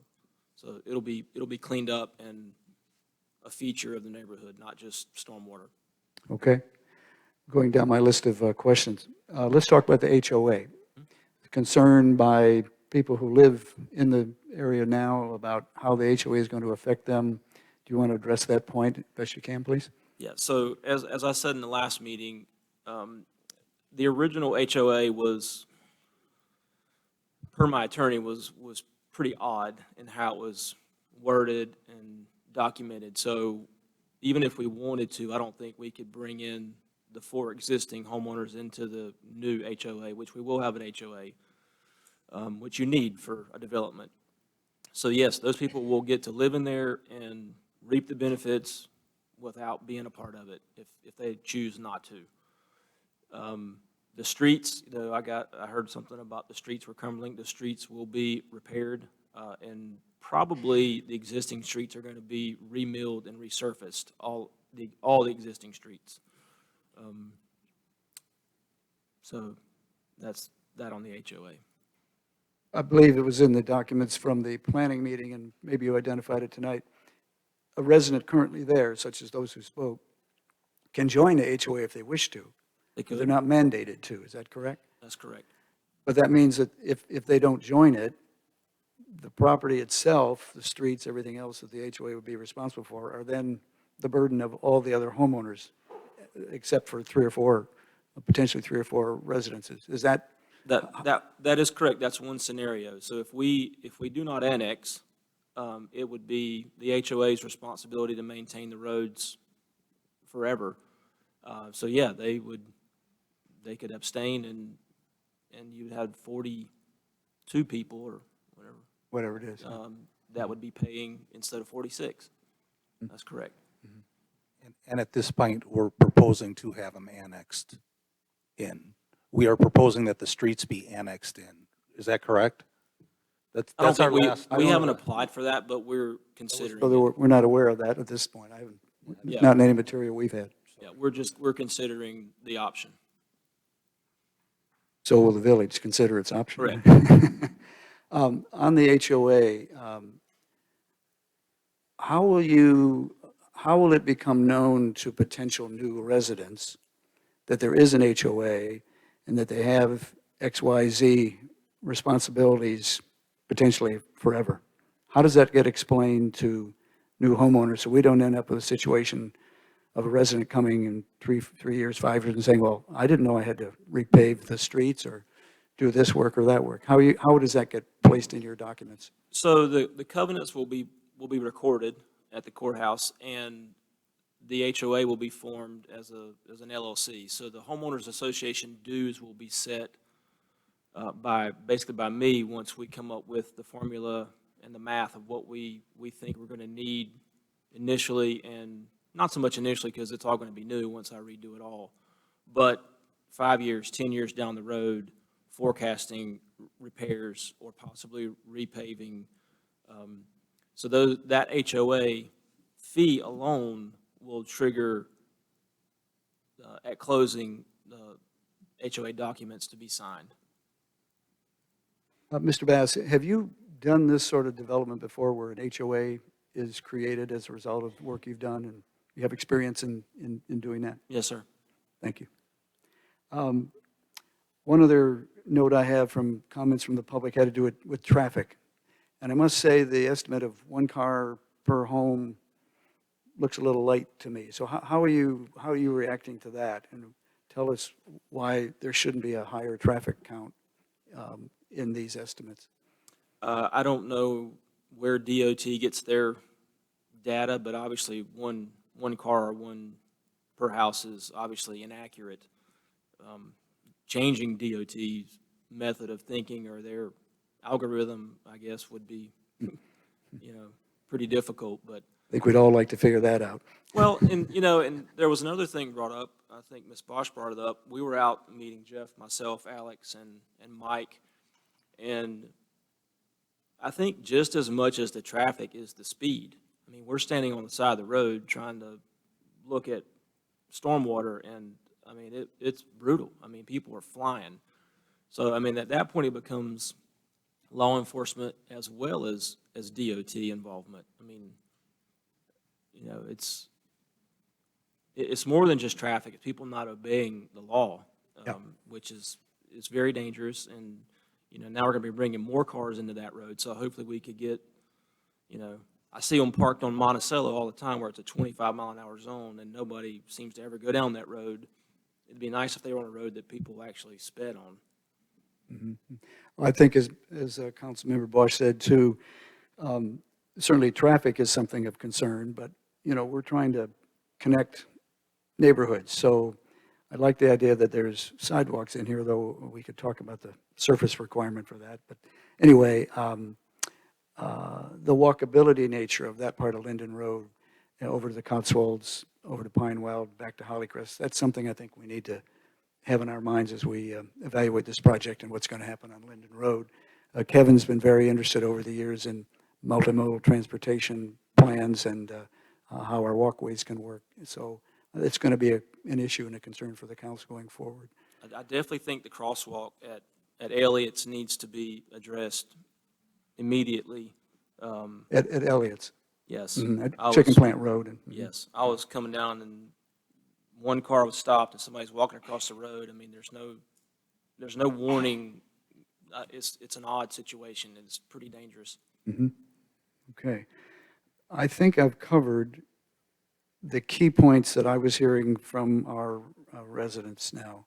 Did I miss anything? There were a couple more that I will address if I can. Well, go right ahead, please. Yeah. So I think Ms. Keene brought up multiple times. I don't know if my microphone wasn't working last time, but I said they will not be starter homes.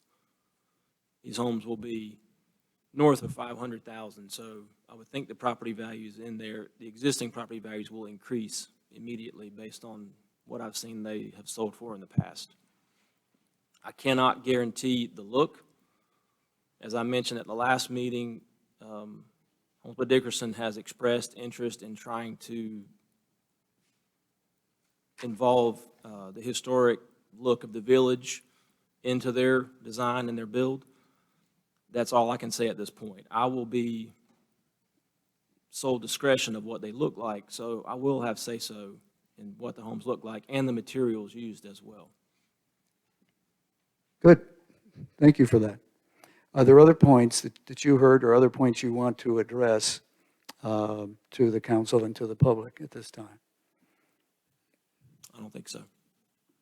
Are there any questions from council members? And then, Yeah, Kevin, go right I just ahead. wanted to hear the public. Yeah, go ahead. You respond to the public. You really answered a bunch. People were concerned about their roads. Sounds like they're going to be resurfaced. They're concerned about what their view is, and it sounds like one person that talked, the view will stay the same, and everybody's going to enjoy a 40-foot buffer. I also think from a stormwater standpoint, while you're not required, this has to help the neighboring properties. I mean, Mike is not here to answer that question, is he? Back here. Mike? I mean, I think it should be addressed, because all I hear is, you know, people, common concern in the neighborhood about a neighborhood. And you've solved a lot of it. And I think, I don't want to be, I'm not a stormwater expert, but I feel like by definition, their stormwater management should be better, even though you're only doing it for your properties. Am I right on that, Mike? Are you going to answer that? Or are you going to, I got to make you come up here. I just wanted to, while he's walking up, I'm trying to think of all the other questions. I think the only other one was someone thought maybe they would be forced to have a sidewalk in front of their house, and that would not occur, right? That's correct. So Keswick Lane is an existing road, so we're not going to put sidewalks on that road. There are existing streetlights. I think she said one of them works. They'll all work. And They'll all work as a result of this, I and think. we'll add new streetlights in the new roads. Well, I think you've dealt with all the questions. I just thought this stormwater thing might be a final piece for me.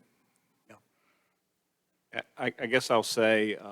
Mike, would you introduce yourself formally, please? Yeah. So you've been referred to several times tonight, and get it on the record. Thank you very much. Yeah, I'm Mike Apke. I'm the Public Services and Engineering Director for the village. And I'll commend Jeff Barzak for his work that he's done up to this point. I think Alex mentioned it before.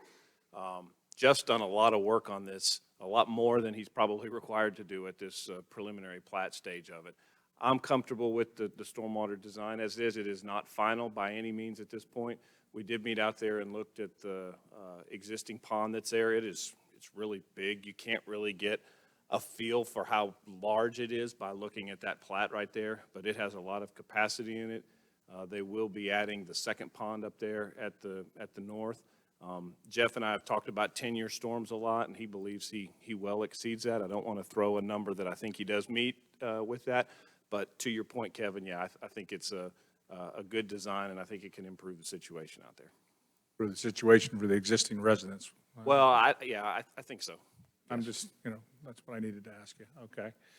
And then things we're not allowed to ask you, I'm going to ask you. I think what they're just concerned about is just respecting look and feel. It doesn't mean all of them will, but I bet you'll see people that want to match the Georgian style, and I think I hear some concern about that, and some that won't, that could tie into it in some other way, in some accent. I mean, there's always a way to make it all congruent and please the property owner. So I think that's what I heard them concerns, because I think you've solved a lot. You got streetlights working, you got repavement of existing roads, you got good stormwater management. I think specifically Wayne's question was where that line was going to be. You said you were going to cheat it towards you. It sounds like it's going to be in that 10-foot area he's requesting. Would you agree with that? I believe so. I mean, we can get as close to the property line as we So can. it sounds like, I just wanted to deal with all the public's issues, and I feel like that does that. And that last component was just, I think it helps you with your marketing to match the neighborhood. It's not a request. It's just, I just thought that's what I heard a concern from public. Yeah, and I don't want to, I believe I have a deal worked out with Piedmont Natural Gas to bring natural gas in there. Oh, is that right? Oh, That's great. Kevin over there, right? Yes. Well, he's transitioned. There's somebody else, but I hope we get it. We hit a snag having to go into the railroad for $100,000, but. Yeah. But I mean, I think all that was addressed, but I just want to do the best I could to address the public's issues. Thank you. anything else, Kevin? That's it. Lydia, any further questions from you? No. Judy Davis? Yes, I have a couple of points. I think one of the things that is an advantage for the adjacent homeowners is that this is a subdivision, and you're going to be dealing with stormwater for the entire subdivision. What we get lots of complaints about are the infill lots where there's runoff, where it's not really as well contained on a lot-by-lot basis. So I think that should hopefully, assuage some of the nearby property owners that really this will be a self-contained community, and you'll be taking care of all the stormwater inherently in there.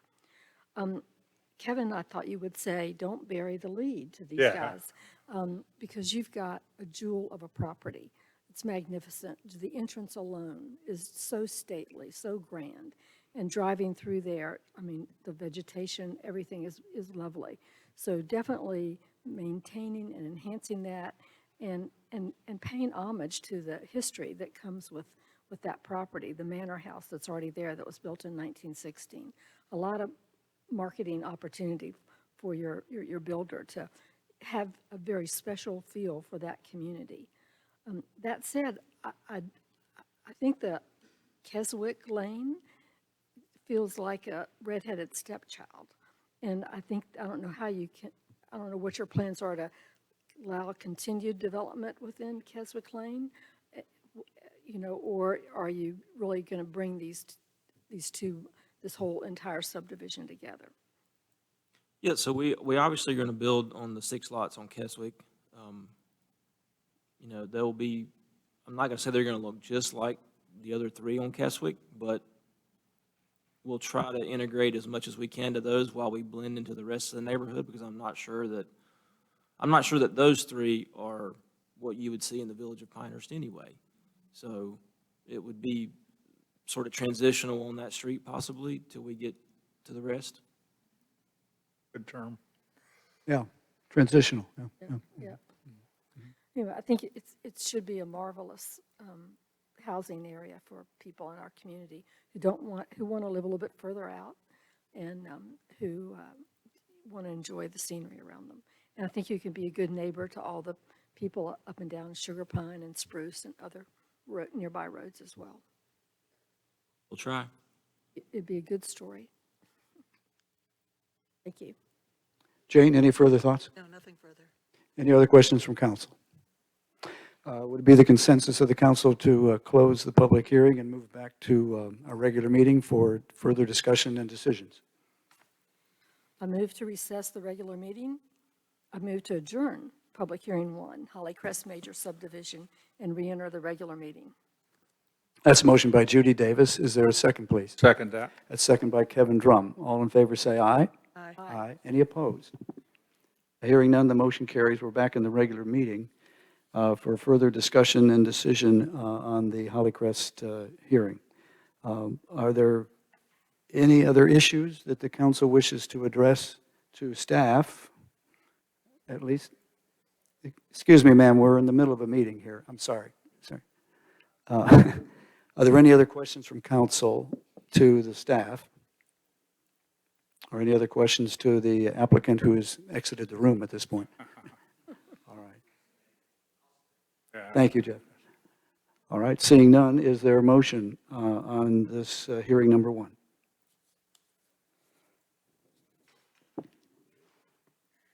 I move to approve, without conditions or restrictions, Resolution 21-28 approving a preliminary subdivision plat for the Hollycrest subdivision, a 40-lot single-family subdivision located at Hollycrest Lane, an improved road that intersects with Linden Road. The Village Council accepts the applicant's standards of review and adopts them as the findings of fact. Village Council finds that each of the standards of review have been met based on the evidence submitted into the record as part of the application materials and testimony given at this public hearing. That's a motion by Lydia Bosch. Is there a second? I'll second. Second by Jane Hogeman. Is there any further discussion? I have a question about the second motion. Do we need to make these together, or do we vote on this one first and then move to the other? Motion number 10 about the gutter exception. Sorry, the gutter exception. No, the only motion we have is number 9. Got some red language. The only one, there were different potential motions, but this is the one that would apply, I think. Okay, so I guess I misunderstood. I thought he said there were 2 things we had to do, but okay, I'm fine. According to the village clerk, who is standing to my left, we're dealing with the motion to approve under item number 9, correct? Yes. The motion's been made, the motion's been seconded. I hear no further discussion. All in favor of the motion say aye. Aye. Are there any opposed? None. The motion carries. That application is approved. I think we had a very good discussion on that, and I'd like to compliment both the residents here who raised good points, and I think the questions that you raised were answered appropriately and to your benefit by the applicant. Thank you very much to everyone on this particular hearing. Move on into the rest of our agenda. We're now on item number 10, which is a special request for use of the Fair Barn. I'll turn this over to Mr. Sanborn. I see Mark making his way up here. We've got a special situation try to accommodate a military memorial ceremony that Mark will fill you in on. Good evening. As Jeff indicated, we had a request at the Fair Barn for a memorial service for a member of the military. And as we were looking into this, Jeff let us know that it is a requirement for there to be a 21-gun salute in order to do that. Now, discharging firearms is not allowed in the village city limits unless council approves that for a special event. So that's what we are here for tonight, to see if that is something that council is interested in doing. We have spoken to Chief Webb, and he had no issues with the salute, no conditions that he would put on that. The only concerns that staff had would be the timing of that. This is March 11th, so we have horses on the property. It's my understanding that the service would take place late afternoon, early evening, so the horses would not be on the track, and we can manage that with the trainers. That would be in-house. When did you say this would occur? March 11th. March 11th. Is the dates that Okay. requested. Oh, March 11th, so we're Yes. out a few months, right? Yes, sir. I keep thinking November 11th because it's Veterans Day, and it's March we're talking about. Yeah. So there, that's answered that question. Any other questions from council on this particular item? It's a harness track users which you're going to deal with. Have you talked to any already? Yeah, we have not reached out to them yet because they're just now coming into the property, as you know. So, but once, if this is approved, then we would make sure that they're notified, they know the time, the date, and obviously it's going to happen at the Fair Barn, but we would make sure that they're aware of everything and can. What is the time? My understanding right now is early afternoon, or late afternoon, early evening. I don't have a specific time yet, but it would be after 1 o'clock when the horses are training. So that was my concern. A lot of it. Maybe not all of it, but a lot of it. Not all of it, but the good thing about the Fair Barn is depending on where they would do this, which I would assume it would be at the lawn at the north end, you know, there's no barns right there in that vicinity, so it's still going to be a distance away from that if it does happen. Yeah. Okay, so it's in March, late afternoon. You need our approval to allow this to happen. Yes, sir. I think we have a motion set up to do that. I believe so. Is there a motion for this approval? I move to approve an exception to Municipal Code 130.01, which states it is unlawful to discharge any firearm in the village for the purpose of a special event request for a military memorial service requiring a 21-gun salute for a date, time, and location to be determined by the Village of Pinehurst Parks and Recreation staff. That's a motion by Jane Hogeman. Is there a second? A second. Second by Lydia Bosch. All in favor, say aye. Aye. Any opposed? Motion carries unanimously. Move on to the next item on our agenda, item number 11. And, excuse me, yep, that'll be the discussion of the West Pinehurst Park. Jeff, you want to lead that and have,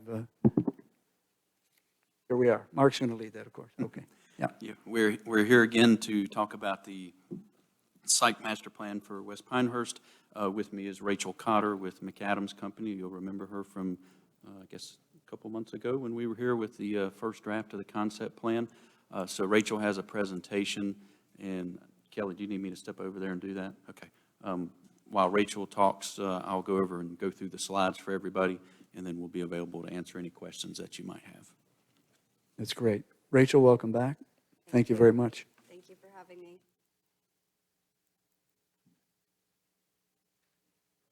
All right, Dave's going to do the slides for me, so I'll get to sit here. Okay.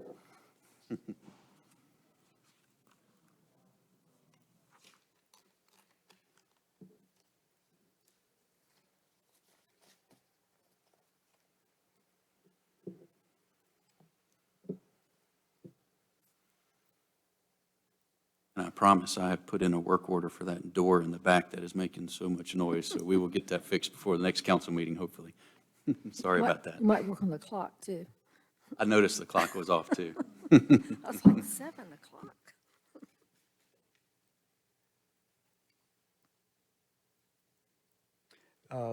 Mark, you indicated earlier today that there were some updates to this plan from what had been distributed.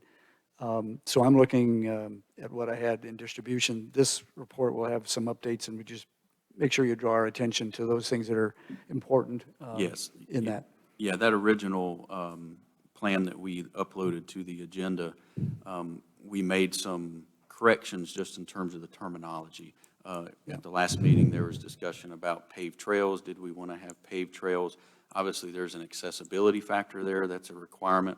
But we did change that terminology to accessible trails from paved. There is some aggregate that is still considered accessible, so there may be some other options outside of asphalt, something. So that's something that we would look at, assuming we get to construction phase at some point. But for the purposes of this, we just wanted to clarify that. Okay. All right, where the presentation is rather brief this evening, I really just wanted to draw your attention to the updates we made to the master plan based on the comments we received at the last meeting. wanted to share the park demand analysis and justify the need for additional athletic fields based on some of the data Mark and Dave have shared with me.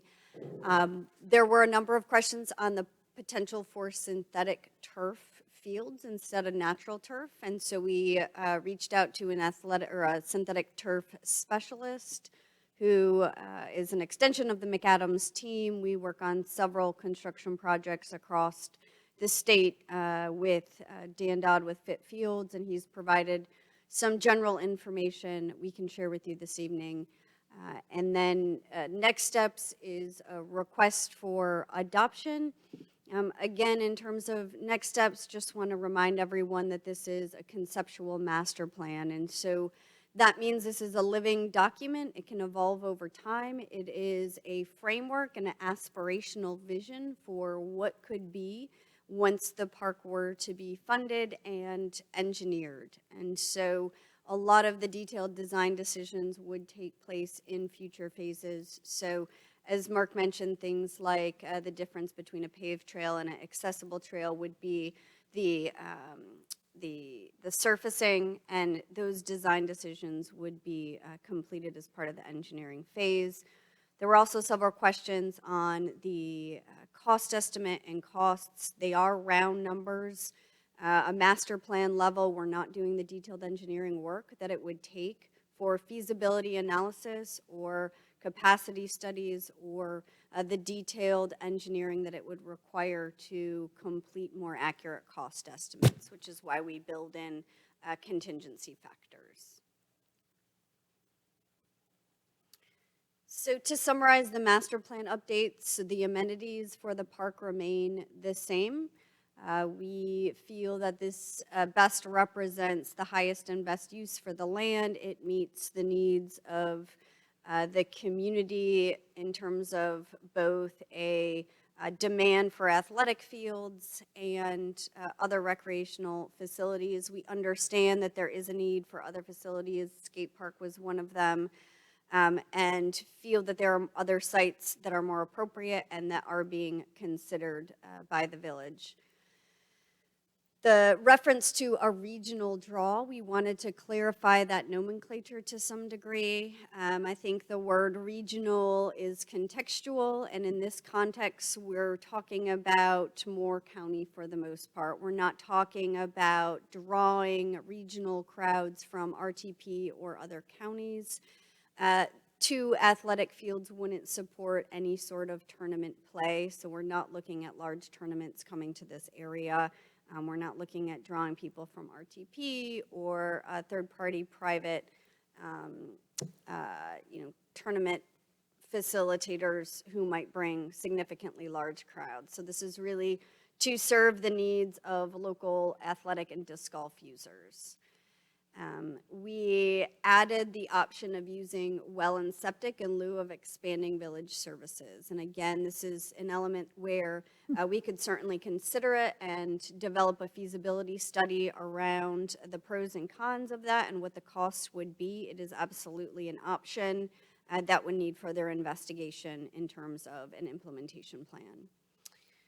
We expanded the community engagement summary to include comments from Engage Pinehurst. So there was an online virtual platform that you all have that we received some comments. The comments were very consistent with those that we received through the survey and the community engagement meeting, but we didn't have that content in the plan. So wanted to be very accurate about all the ways we did solicit input from the public.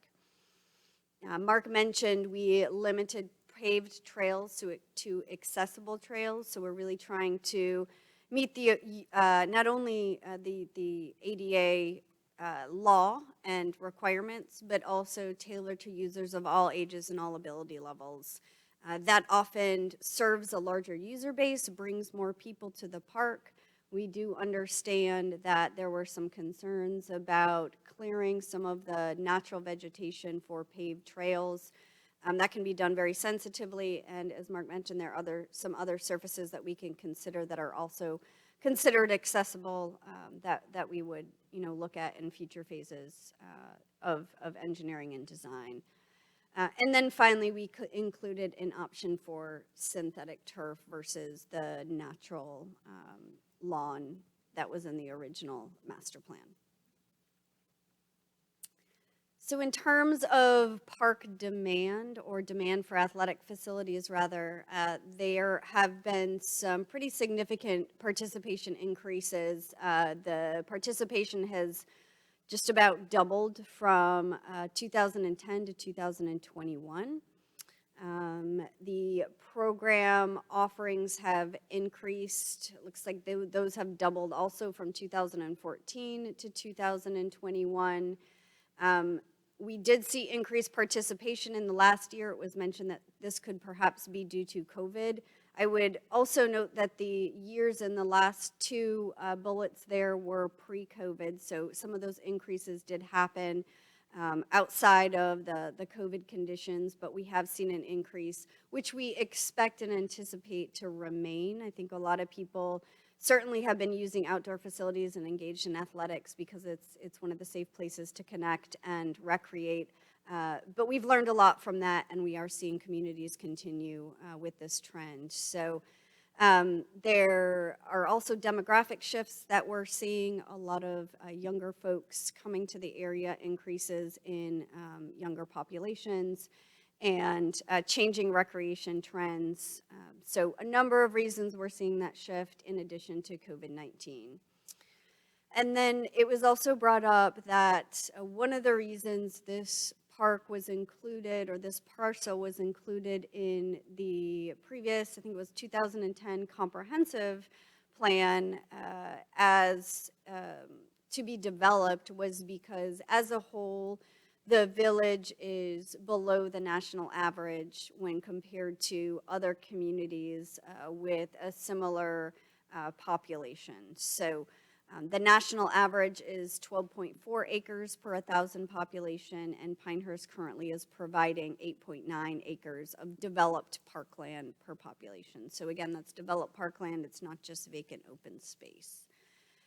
So based on that data today, the village would need an additional 217 acres of developed parkland to match the nationwide average. So development of this park would certainly increase your level of service and provide more recreation opportunities to the community. This development of West Pinehurst would essentially take us from 143 developed acres to 197, I believe it is, because we do count the disc golf course as being developed at this point. So, and just a point of clarification, the bullet reference an athletic program offering increases. That should be / program. That is inclusive of both our athletics and our programs. So it's, the breakdown was 92 athletic and 90 for programs. So I just want to make sure that everyone's clear that's not just athletics that's in that number. So total programs offered by Parks and Recreation, whether that's indoor, outdoor, whatever age group, team sport, individual class, that's it? 182, yes, sir. Thank you. Mm-hmm. That does not include special events, though. So. Excuse me, Mark. That does not include special events. That's just our programs and athletics. Right. Yep. Thank you. Mm-hmm. Rachel?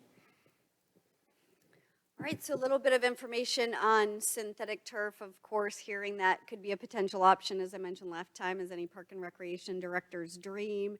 Having synthetic turf extends the hours of play significantly, especially if they are lit fields. So this is an incredible option if it's going to be considered. It is more expensive. What you invest on the front end, you certainly make back in operation and maintenance costs on the back end, but that is over a period of time. So for synthetic turf, we're looking at about $11 per square foot, natural grass $6. So the initial investment is about twice as much. There could potentially be an option of installing the synthetic turf field at day one, or retrofitting natural turf fields when money becomes available. And in that case, the retrofit could save as much as 30% on costs. And then the lifespan of the synthetic turf field is typically 10 years. There is a warranty. So you just need to replace the carpet every 10 years. And then the cost of the carpet replacement is about 50% of the initial installation. So it's not the full $11 per square foot every 10 years, but there is a replacement cost on a 10-year basis. On that point of the synthetic turf, and we may want to come back to that in a minute, but it's on my mind. The company that gave some estimates, Mr. Boyd, was it Dave Boyd or Don or whatever? Dan Dodd. Is that the company we would likely use, or are they just one in the area that you got a quote from? It would be something that would have to go out to bid, Bid. obviously. A lot of these companies are already on state contract pricing. Right. So you can choose from those kind of collective bargain agreements and see what's out there. I know that this particular company, I believe, is about to do the tracks for both high schools in the county. So if that is the case, and we were to move forward with a synthetic field, whether that's West Pinehurst or Wicker Park, as we discussed at the last meeting as a possibility, or a field at Cannon Park, there may be some opportunities for some discounts, cost savings for the quantity of work that they would be doing in the area. But that would be something that we would have to look at further. Yep. And just to clarify, Dan Dodd is with Fit Fields. That's a consulting company. And so he does not represent any particular brand of synthetic turf. He selects and specifies synthetic turf that best meets the needs of a project and of a community. So it's a really unbiased approach to giving you information on, average synthetic turf costs. That is all I had for this evening. I'm happy to answer any other questions or address concerns that you might have. Well, I think we have some. I'd like to start out with a couple of thoughts. I don't know why this hadn't occurred to me before, and maybe it has occurred to others. I'm looking at the level of service and the acreage that would be required, and thinking about Pinehurst as a community and what I know is here. And it seemed to me that it's likely, I guess I would propose, that the recreational acreage that we have today, and then the official numbers that you're looking at, and we're looking at, is probably highly underestimated. And the reason is, I think, maybe, we've got 9 golf courses that belong to the resort. They've got tennis courts that are used by our residents as well as the golf courses, lawn bowling, croquet, swimming pool. So are the numbers, at the level of service numbers, which I know are something you're very concerned about, is it possible that those may not be as accurate for Pinehurst because we have all these other things going on, through the resort, which I don't think are covered in that acreage that you talk about? Just a thought. Yeah, those numbers are based on municipal and county parks and recreation departments. There are no private entities included in those numbers. Certainly, if we were to include resort property, golf courses, the pool, that number would increase astronomically. But for the purposes of those guidelines and median numbers, that is just municipal or county recreation departments, and that is throughout the country. And I don't think it would be appropriate to include the resort. I mean, yeah, well, I guess I'm looking at it from the point of view of if we need a certain amount of fields or trails or whatever to honor the needs of our residents, and the residents are out playing golf or walking on our existing trails or using the tennis courts, isn't there some factor of that would likely, in Pinehurst case, not in other places, I be would say considered? no, because we're not providing for the ball fields. We're not providing for soccer. We're not providing for baseball out there on the golf course. It's apples and oranges. I think another point to that, Judy, is that, parks and recreation facilities are open to everyone. The public, whereas resort facilities are open to members only. That's true. Or the paying public. Or paying customers, correct, yeah. But also look at the level of participation. I mean, despite, John, I see your point, we've got all these golf courses, we keep adding more, but your level of participation has gone up 98%. So notwithstanding all those other activities, facilities out there, you still have huge demand. You know, another comment while I'm at it, this is just approving a master plan. And how long have we been looking at a park out there? I guess my question is, how long has the development of this master plan been in the works? The property was purchased approximately 20 years ago. We've had the master plan in place since 2011. Okay. So, and Rachel, to your point, like you said, this is a living document. Just because if we approve this master plan tonight, doesn't mean we're going to build it tomorrow. The timing is great because we're getting ready to go into our retreat. So my point is, this has been in the works for a long time. You guys have solicited a lot of public input. You've incorporated that public input into this. But this isn't cast in concrete and something we're going to do tomorrow, or even if we approve this, it might not be exactly what we do 2 years from now, 3 years from now, if that's what the community wants. And approval of the plan does not commit any funding to that at this point either. That would be something that would be handled through the budget process. I can say that our design process in particular, whenever we move forward with a master plan into the design phases, the first step is master plan validation. So we always revisit the master plan, make sure that it is still appropriate, and refine the master plan as required by staff, elected officials, and the community. My only comment is, if you want to buy into Mr. Tuff's vision, we should exceed the national average in available park space. We shouldn't meet it. So I just thought I'd make that comment. And on that point, I know you said that the disc golf is already in the 8.19 acres. What is it if we create this park? If we fully develop the park as what's in the concept plan, then the full 74 acres would be added to that count. Okay, but I need the math. What is 8.19? 75 Oh, acres. sorry. 140, right? I did not do that math. So that's 197 Give me a round. Yeah, it would take us, total. 75 acres plus whatever we have now, which the number was just up, I wasn't it? think it was 197. 197, And then we would need your current population. 17.5 is what we used for the calculation. 185 acres or something like that. Divided by 1,000. I couldn't hear you, Rachel. So is that Oh. 18? Divided by 1,000. Say again? Divided by 1,000 because it's per 1,000 population. For the population, I see. Yeah. So what is the number? Oh, well, you already did that in your 17.5, so go ahead. Yeah, I'm working on that now. How many total acres? 217, 217? yeah. Or that's the average. We say we're going to go to 197 if this is fully developed, so. We'd be at 197? Mhm.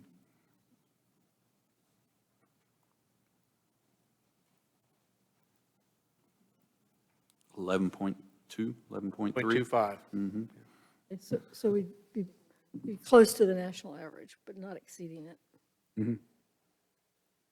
We do a lot of work with communities around level of service, and one of the messages we like to send is the point or the intent of level of service from the National Parks and Recreation Association's perspective is that you're providing a level of service that represents access for all residents. And I think that, when you look at this, you certainly want to contextualize that with your other recreational opportunities locally.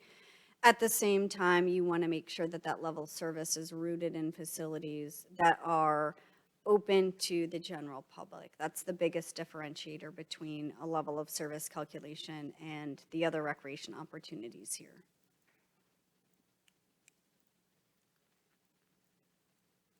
Are there other questions? Jane? I have some comments. I can wait until the end, but I do have some comments. Well, let me just see if I had any other. Mark, I'm always kind of up in the air as to the relationship, at least in Moore County, and it may vary by county, across the state, to the ability of a village like Pinehurst to use facilities at our schools. And so if we're looking, and of course, we've had a relationship with the elementary school here, and I'm not sure about how we use West Pine, but I'm sure we do. What's the possibility of some of the space that's now available, I'm talking outdoor space, maybe indoor space later too, in the school district? What are their rules? What are our rules? How do we try to work together on that? Which may affect the way we select things to do or not in West Pinehurst Park going forward. Sure, I'll start with, they're not necessarily our rules, but kind of our gentleman's agreement over the years amongst the towns is that we don't cross borders. We don't go into Southern Pines and do programs. We don't go into Aberdeen. We do have relationships, obviously, with Pinehurst Elementary School. Schools I'm talking about, yeah, not the other towns. Right, and I'm talking about, but the only school that's in Pinehurst is Pinehurst Elementary, and they do not have athletic fields. They do have a gymnasium, and we have used that facility in the past, and we have been in discussions with them about using that moving forward. In terms of West Pine, those properties out there, they obviously serve Pinehurst residents and their children. We have looked into using those facilities. Not necessarily their football, soccer field, or their baseball field. Typically, the times that we use them are their heavy use times where their teams are out there practicing and playing as well. While we did not have a gym, while the community center was being built, we did work with West Pine. We moved our day camps out there for a summer. So, you know, there are relationships there that I think could be cultivated a little bit more. The challenge we run into is they are using their facilities typically when we do. We would not typically go to a school in Southern Pines or Aberdeen because they're outside the village limits, and we stay within the village limits for our programming. So it is possible, and we've worked with the school board, I guess, to do that. It has to be agreed at the school board level, county level, for that matter, not and with the principal. Yes. Okay. Okay.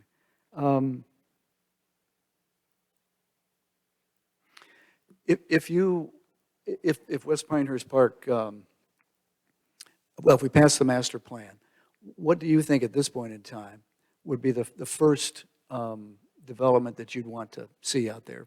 Just based on it today, things might change in the future. But what's the need that you would most like to see that meet in the near future? Well, I would say the first step before anything would be having the infrastructure in place. Yeah, whether we'll that's talk the about utilities and parking. In terms of the amenities that are out there, I think I can probably speak for Dave. He may want to chime in, but we're seeing a big crunch on our baseball fields, our soccer fields with the use. You know, obviously we have a lot of use down at the harness track right now. Ideally, we would move that off of that property and get it back into a park facility that is designed for that. The challenge that we have down at the track is you can't use it before 1 while the horses are here, and then that leaves us a small window for maintenance, for field preparation, for those uses that are down there. So for me, I think to alleviate some of the crunch on us, it would be that, probably that rectangular field. Again, Dave may have a different opinion, but just because of that use that we have out there, we could shift so many teams and practices and games off of the harness track, off of the outfield of Cannon Park, get it onto a rectangular field, which then lets our other facilities recover in the off-season. Right now, we have constant use. It's winter, the grass is going dormant. Well, it's fall, sorry, but the grass is going dormant. It's not going to grow, and if they're out there continuing to use that facility with their cleats and their shoes, the wear and tear is happening all through the winter without any growth, no regeneration, and no downtime to fix it. So that would be my take. Dave, if you have a different opinion, Would you mind going back to the slide that shows the fields? Sure. So that when you're talking about the rectangular field, you mean the athletic field? And yeah, if you go back to the concept, is there a concept one on there, Dave? Yeah. Yeah, this So guy. if you did just that field there that Dave is kind of circling there with the pointer, that would be the multi-purpose field. You could probably make an argument for one of the flex fields, the baseball fields as well, because they do have a rectangular field in the outfield. That might give us a little more use of that facility. Dave might like that one a little bit better because we could shift a program out there that would free up Cannon Park for the other needs. So one of those two would be my first choice. Certainly, we've had lots of requests for dog parks in the past, and, you know, you may be able to do multiple things, but for us, it's that athletic field crunch that we're feeling. And with respect to the infrastructure, we have some money budgeted even now, do we not, Jeff, to do some things out of the park, even in this fiscal year? In the 5-year plan, yeah. Yeah, there's 500,000 in fiscal year '23 and 500,000 in fiscal year '25 right now. And obviously, that will all be up for discussion next month. Well, but, so that's not just for infrastructure, that could be for anything we want to do out there, but obviously infrastructure would be It important. was early intended on. for infrastructure, but it could be used for anything, yes. And what's our current thinking about that infrastructure? What would it be? And are we talking permanent water and sewer? Are we talking septic? Well and septic. Plan, yeah. I Thought thought we there talked was a about that big when plan. we had the last, but anyways. Okay. So That's an those option. are some questions I had, but go ahead, Jane, I'm done. Questions? Thank you. I have a lot of concerns about this plan. I asked a lot of questions last time that have not been answered. Kelly, can I ask your help to pass these out? And let's make sure that Rachel and Mark get them too. One for me. Thanks. Thank you. I want to talk about demand, I want to talk about alternatives, and I want to talk about priorities. First of all, it seems to me that there is a huge disconnect between public demand for additional ball fields versus the staff's description of an urgent need for new ball fields. The public demand is zilch. There is no demand for ball fields in the public input into this plan, nor in the 2021 community survey, the ETC's residential survey, and I just passed out a couple of pages of that to everyone. The ETC surveys from 2015 through 2020, which I distributed last time, September 12th, show that ball fields are the lowest priority of the Parks and Rec offerings and community improvements generally, with a dissatisfaction rate of only 2%. In the 2019 comprehensive plan, people wanted walking trails, picnic area, and playgrounds. That's on page 200. And this plan says at page 9 that the village population is only going to increase between now and 2026 from 17,500 to 19,000. So that's 1,500 people. The staff's description of an urgent need for new ball fields, I asked for a better breakdown back in September. And I'm not seeing it tonight. These statistics that we received at 2 o'clock this afternoon,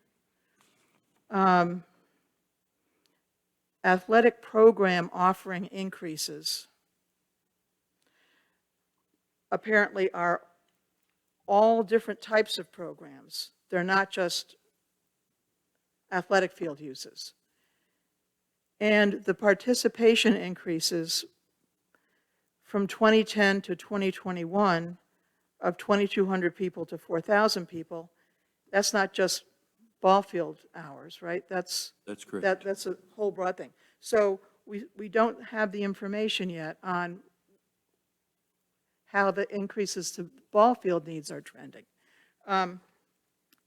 This spike that was presented to us from the last couple of years, is that anticipated to be a COVID-related spike that's going to go back down or not? I mean, none of these questions have been answered. I am not inclined to consider the National Parks and Recreation Association benchmarks in the document attached to the report. The NPRA is a not-for-profit organization whose mission is to extol the benefits of parks generally. Its document says on page 4 that the 2021 NPR Agency Performance Review does not present park and recreation standards The benchmarks outlined do not promote any sort of standards against which every park and recreation agency should measure itself. The reason for this is simple. There is not a single set of standards for Parks and Rec because different agencies serve different communities that have unique needs, desires, and challenges. So I think that's a straw man. The village of Pinehurst is unique because it has an enormous amount of private athletic services available in the form of golf courses, pools, tennis courts, and so forth. And it has the harness track. These don't serve everyone, but they do make quite a dent in the overall demand for our population. So to say that we need the same number of acres per 1,000 head of population as a town that has none of those facilities, I think is unrealistic. Also in September, John asked, what are the core parks and recreation programs? And how do these figure into the numbers? These are fundamental questions here. Such a disconnect between enormous urgency on the part of the staff, which, you know, I respect the staff's information that it's giving us, but then the public, whose input I also respect, is 180 degrees. And before we approve anything, I think as a village, we need to understand where we really are with that. And that's because, you know, West Pinehurst Park is an asset. But right now, the village is faced with a number of challenging tasks. We've got to set up a public library and plan for its capital improvements.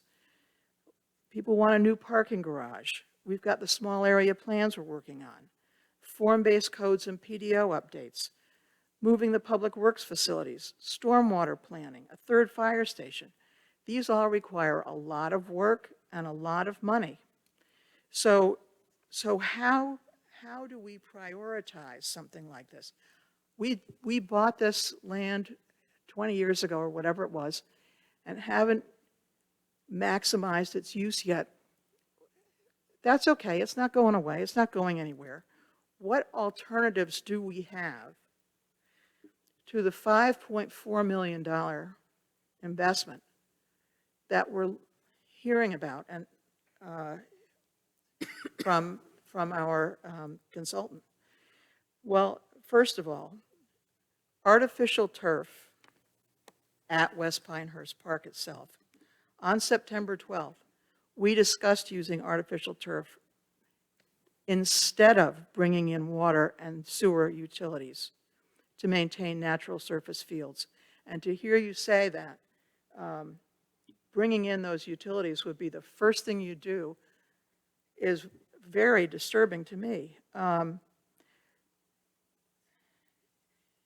It's important because the members of the public appeared and expressed concern that bringing public water and sewer to this area of the ETJ could increase development pressure, threatening the rural, agricultural, and equestrian character of the area itself. And this concern was magnified by the references in the earlier plan draft to making a regional draw of the park and to the Western Connector. That verbiage may have been altered or dropped, but the plan still shows 210 parking spaces for 3 ball fields. So again, where are we going with this? It seems to me to be mushrooming far beyond the demand that the public has consistently expressed over the past 5 or 6 years. In thinking about artificial turf for West Pinehurst Park, whether that would be a good match or not for this park, we need to look at the comparative costs of the installation of artificial turf versus natural playing field surfaces. But we also have to figure in the cost of bringing those utilities to the initial installation. We also need to look at the maintenance costs over time. Natural fields are more expensive in terms of water and in terms of staffing maintenance to take care of them. And then we also have to look at the increased availability of playing field time that artificial turf can provide. And we really don't have that crunched out for this. Some generalities have been offered in the little question and answer. And that's a helpful starting point. But boy, we're talking about $5.4 million. We're talking about approving a plan with this big of a disconnect between what the public wants and what the staff wants. I think we need to have a much better handle on where we are. Another alternative is artificial turf on our existing fields. Mark just mentioned that we're coming up to a point in the year when, you know, the existing natural fields need a chance to be revitalized. What if we took the $1 million that's in the budget now and used it to convert the existing playing fields to artificial surface? We would then have, if I read the question and answer sheet correctly, 5 times as much playing capacity on those existing fields as we do now, from 400 hours to 2,000 hours.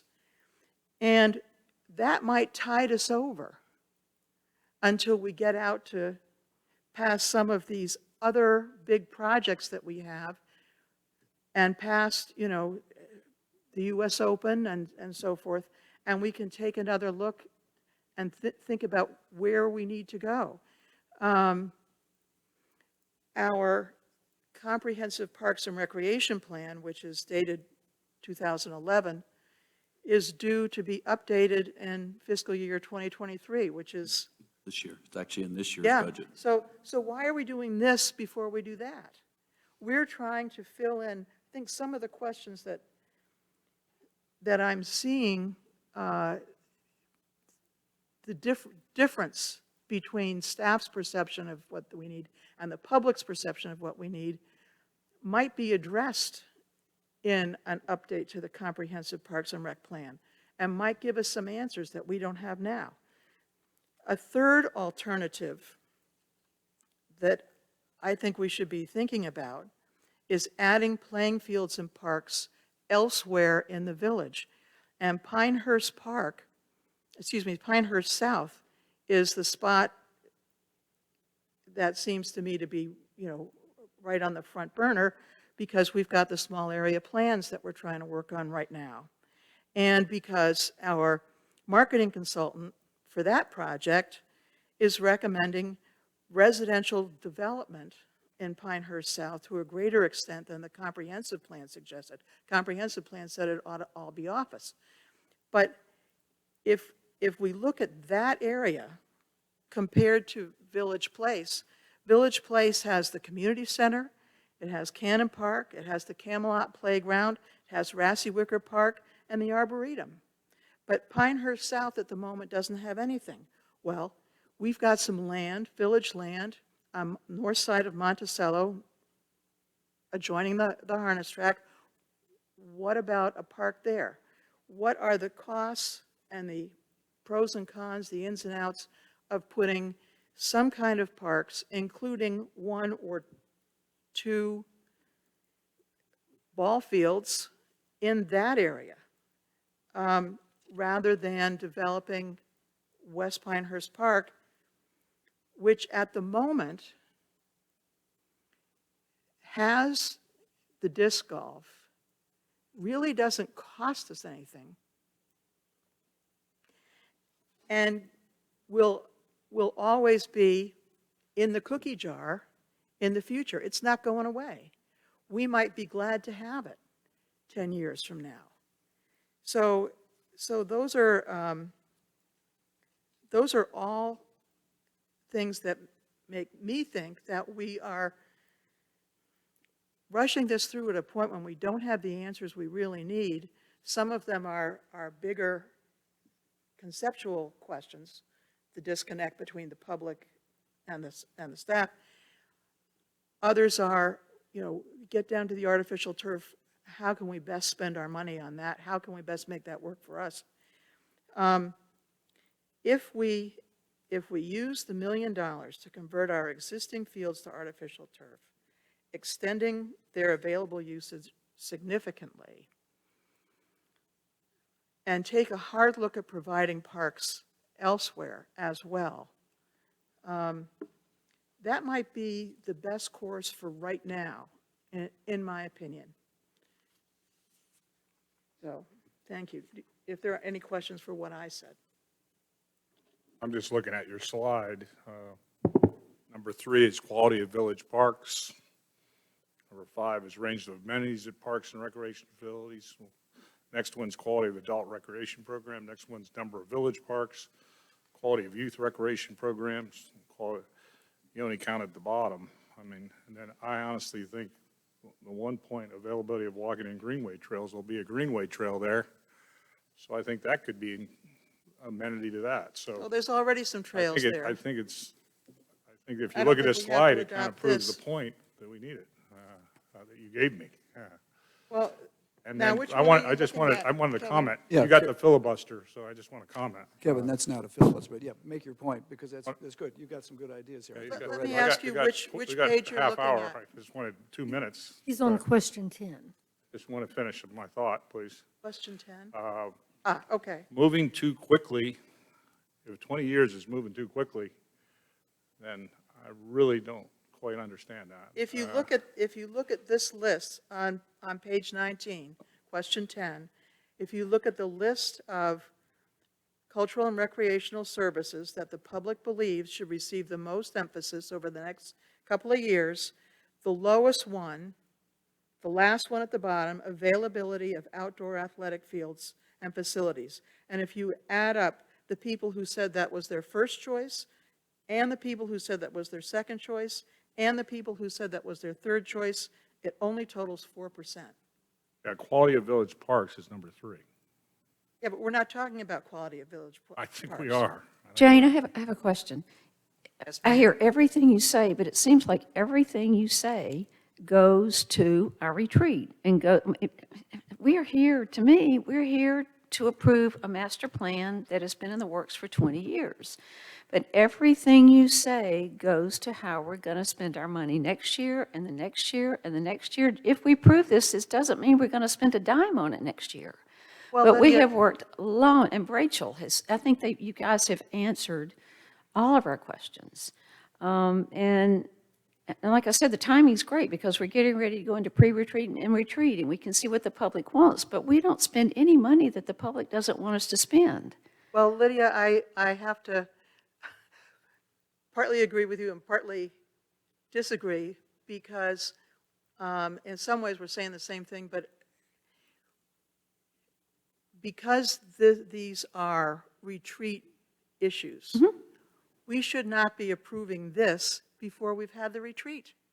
We should be And that's where I going- disagree, because just because you work, and maybe it's because I was on the North Carolina Park and Recreation Authority for 11 years, I see it completely differently, but you work hard to come up with a master plan. You approve a master plan, but even that can change, but you work to get to this point, and then you decide how you're going to spend your money next year or the year after. And like Rachel said, I mean, they come in and even if it's approved right now, we decide we want to spend the money 2 years from now, we still evaluate it again. We don't, just because we approve it right now doesn't mean this is exactly what we're going to build a year or two from now. This is just a culmination of a 20-year process, 15-year process, whatever, to get to this point. And then we go from there based on community needs, funding needs.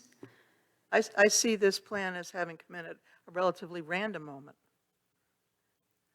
Wait, say that again? It has come in at a relatively random moment. What, I see it as a It's very not the systematic. culmination of 20 years. We've had the land for quite a while, but it's not the culminate, it's a short-term plan that came Coming in to you just now. now because the council in a previous retreat said that this was a priority to get this plan done. Well, and Mark, also, random. our Park and Recreation Plan was dated when, 2011? Yes, ma'am. And the 2011 plan called for this, correct? It called for development of West Pinehurst with various phases, various amenities that included ball fields, multipurpose fields, playgrounds, et cetera. So starting with that. But the comprehensive plan in 2019 did not.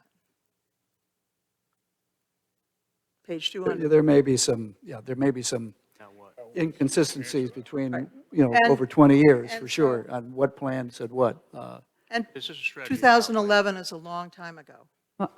So, But last November, or December rather, is when we said to put that in the plan for this year. And actually, we probably put it in there the year before that. Right.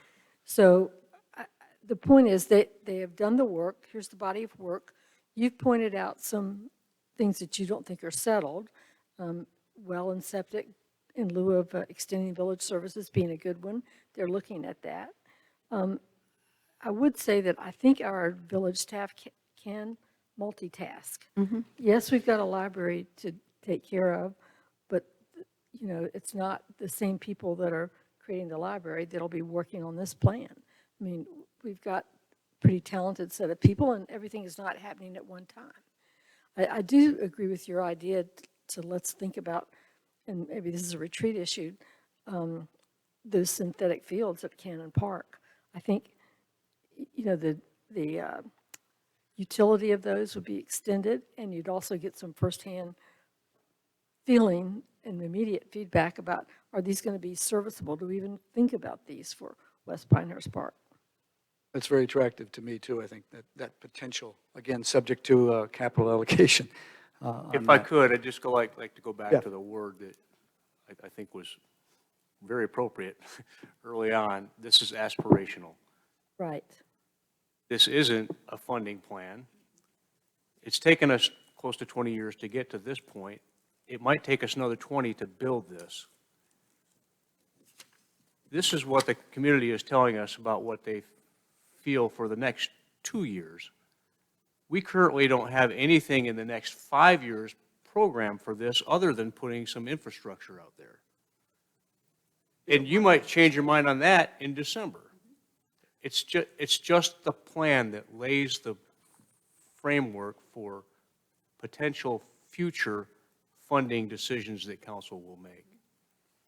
It's a map. I want to correct that it's in the comprehensive plan, It is. page 201. It is 7.3, create and implement a master plan to develop West Pinehurst Park to include additional athletic fields. So I want to correct that. So it is in the report, yeah. And Jane, if I can just, as a point of clarification, when I mentioned the infrastructure would be the first thing I do, that could be water sewer. It could be a well and septic, but also included in infrastructure is that parking that the reference. It would be restroom facilities for the amenities that we develop out there. So those would be the things that we would have to have. And the number of parking spaces, I know 210 seems like a lot. 210, Yeah. But the village code dictates how many parking spaces we have to have for each amenity that's developed. So that's where that comes from. It's not just a random number that we came up with. That would dictate how many would actually go out there. Now, you wouldn't see 210 parking spaces all at one time unless we build the whole thing in one phase, which I don't think is going to happen. So, your points about use of the harness track, that property up there is something we've talked about as well. I think there's other things that could happen there, but we just don't know. But, is that the best use for that property with its adjacency to the track, the training that goes on down there? I don't know. Pinehurst South was mentioned as well, and I don't. Piece of property isn't deep enough to put a ball field in. Yeah, it's also like this. Yeah, it's got a slope, so you've got issues. Pinehurst South, I don't believe the area that's being looked at as open space as part of that small area plan is big enough. Maybe for one field, probably not for two. And I don't believe that's what's in the recommendation from those consultants at this point. But certainly, we own a little bit of property off of Trotter Hills, back in Bretton Woods. That's not big enough for an athletic field, though. But there is opportunities there to develop future park use there, you know, whether that's just passive in nature, which I think is what it should be due to its proximity there. You know, you could do trails, you could maybe do a playground for that side of town, because we don't have anything over there. You're talking Bretton Woods, is that right? Correct. I know That's the right. area then, Mhm. okay, yeah. And this property, you know, was purchased 20 years ago on the western edge of Pinehurst. I think if we don't do something here, then the question is, where would we do it? If it's not the harness track, if it's not Pinehurst South, then we're talking about acquiring land to develop for these purposes, and that may be somewhere else. But, you know, as Jeff pointed out, and as Rachel said, you know, this is aspirational, this is big picture. We're not looking for dollars today. I do think exploring the option of synthetic for our existing facilities makes a lot of sense. And it may put this off, the need to do development out at West Pinehurst. Having a site-specific master plan, having an updated Parks and Recreation comprehensive plan later this year is our hope, are all necessary pieces to apply for grants for funding for this as well. If we want to get a part of grant that Lydia mentioned, we have to have a site plan. We have to have this in the comprehensive master plan that is within the last 10 years of it being done. And there also is looking for public engagement, public support for that process. So as we go through the Parks and Rec comp plan, the master plan, I do think that there's going to be more opportunities for more public input, and it might change what's in this document today. But today, this is what we're proposing is our recommendation. Remind me for the umpteenth time, when are we going to update the Park and Rec Master Plan? It is in this current fiscal year, so my intention is to send out RFQs this month. Okay. So that we could begin that process after first of the year. And that will help us flesh out what is needed and where, That's correct. generally. Okay. And I would, well, we'll get to that and we'll get to it, but I would, that's a good point to raise, that we're going to have this other opportunity to look at the overall Parks and Rec master plan. And when we get to that point, as I mentioned a few meetings ago, I want to talk about what is our mission in Parks and Recreation? What are our overall objectives and mission? And we'll go through all that as a part of the process. Who are we serving, how are we serving, this sort of thing. I'm not troubled by the fact that we've owned West Pinehurst Park land for 20 years. It was bought at the time in anticipation of growth. We couldn't have done anything out there 20 years ago, even 10 years ago. But that gets into the horizon we're at now. So I'm not concerned about something that's been waiting to happen, a master plan for 20 years, because it's only now that we really have some pressure perhaps to do things there. But I do like having talked tonight and heard this presentation and the last time we met, September, I think, I do think the master plan is something that we should adopt. I can tell you that I'm going to be arguing one way or another for what I think should be out there pretty strongly, or not. I do think that some of the issues we face in other areas, as Jane has pointed out, are going to be much higher on my priority list than doing basically anything at West Pinehurst Park in the near future, because I think we have some other pressing needs. But at least to get some thoughts down and some plans there, hoping that it doesn't become a plan in concrete that some other group of citizens or council says, well, we got to go out and one by one do everything that was in the master plan of 2021. Right. But timing, 20 years, I'm not worried about that. I'm not saying we should act because it's been 20 years. I'm saying if we're going to act, this is a master plan that has enough coverage in it of unique issues and unique ideas that could probably sustain us if we pick and choose carefully and look at other options for using existing spaces and existing facilities rather than always doing new. That's the point I'll be dwelling on. Okay. Are there other questions, Judy? Yeah, Go ahead. I just wanted to bring up, my thought on infrastructure that's in the budget is getting control of the nature out there. I mean, the pond, just getting control of that property is infrastructure. We don't really have control of the nature out there. I mean, it's just, and I don't want to, overly control it, but that would be just understanding that water, we don't even know if it's spring fed or it works or whatever like that. I mean, that in itself, I mean, even if this park doesn't get developed, would help refine that space, just getting control of it, which we don't now. It's not too much control. I'm just saying the basic level of control of that pond, is my best example. I think everybody wants to see that understood and figure out how we could make that work as a feature. And I thought that would be one of the things you'd first want to do, is just get control of the nature out there, and infrastructure. I thought that would be part of that, right?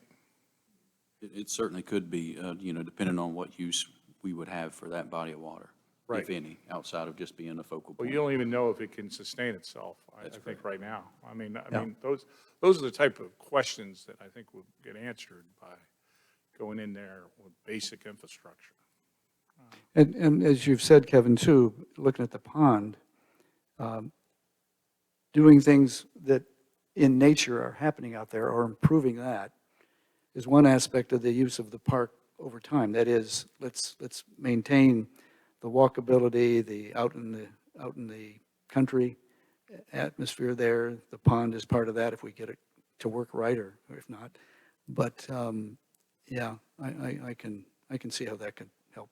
And I could see the just golf course being more refined and holding tournaments. I mean, I could see that being enhanced as an initial step with the pond. I'm just saying, I mean, you don't have to eat the elephant all at once. I don't know, I just wanted to talk about just getting control of that space that people are using now. Right. We've had, I think, a good discussion. There may be other questions. I think that, as I said earlier, it's a plan. In my personal view, I think we're going to have some struggles to develop very quickly, given other constraints on the village capital budget. But it's a plan.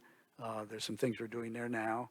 Kevin's mentioned a couple other things that could happen. I think that's good, with very little investment, and don't take away from the wild ETJ type nature of the area. That's, I think, very important, certainly to me. So are there other questions? Judy, did I hear something? Yeah, I mean, I have a question about, do we have to approve this master plan? It's a building block for the Parks and Recreation Plan, but, I mean, is it better to use it as it is, and then as whoever that new group is that's going to look at this, it's just a building block. It could re-swizzle this. So I'm just trying to debate in my own mind what's the value of approving it.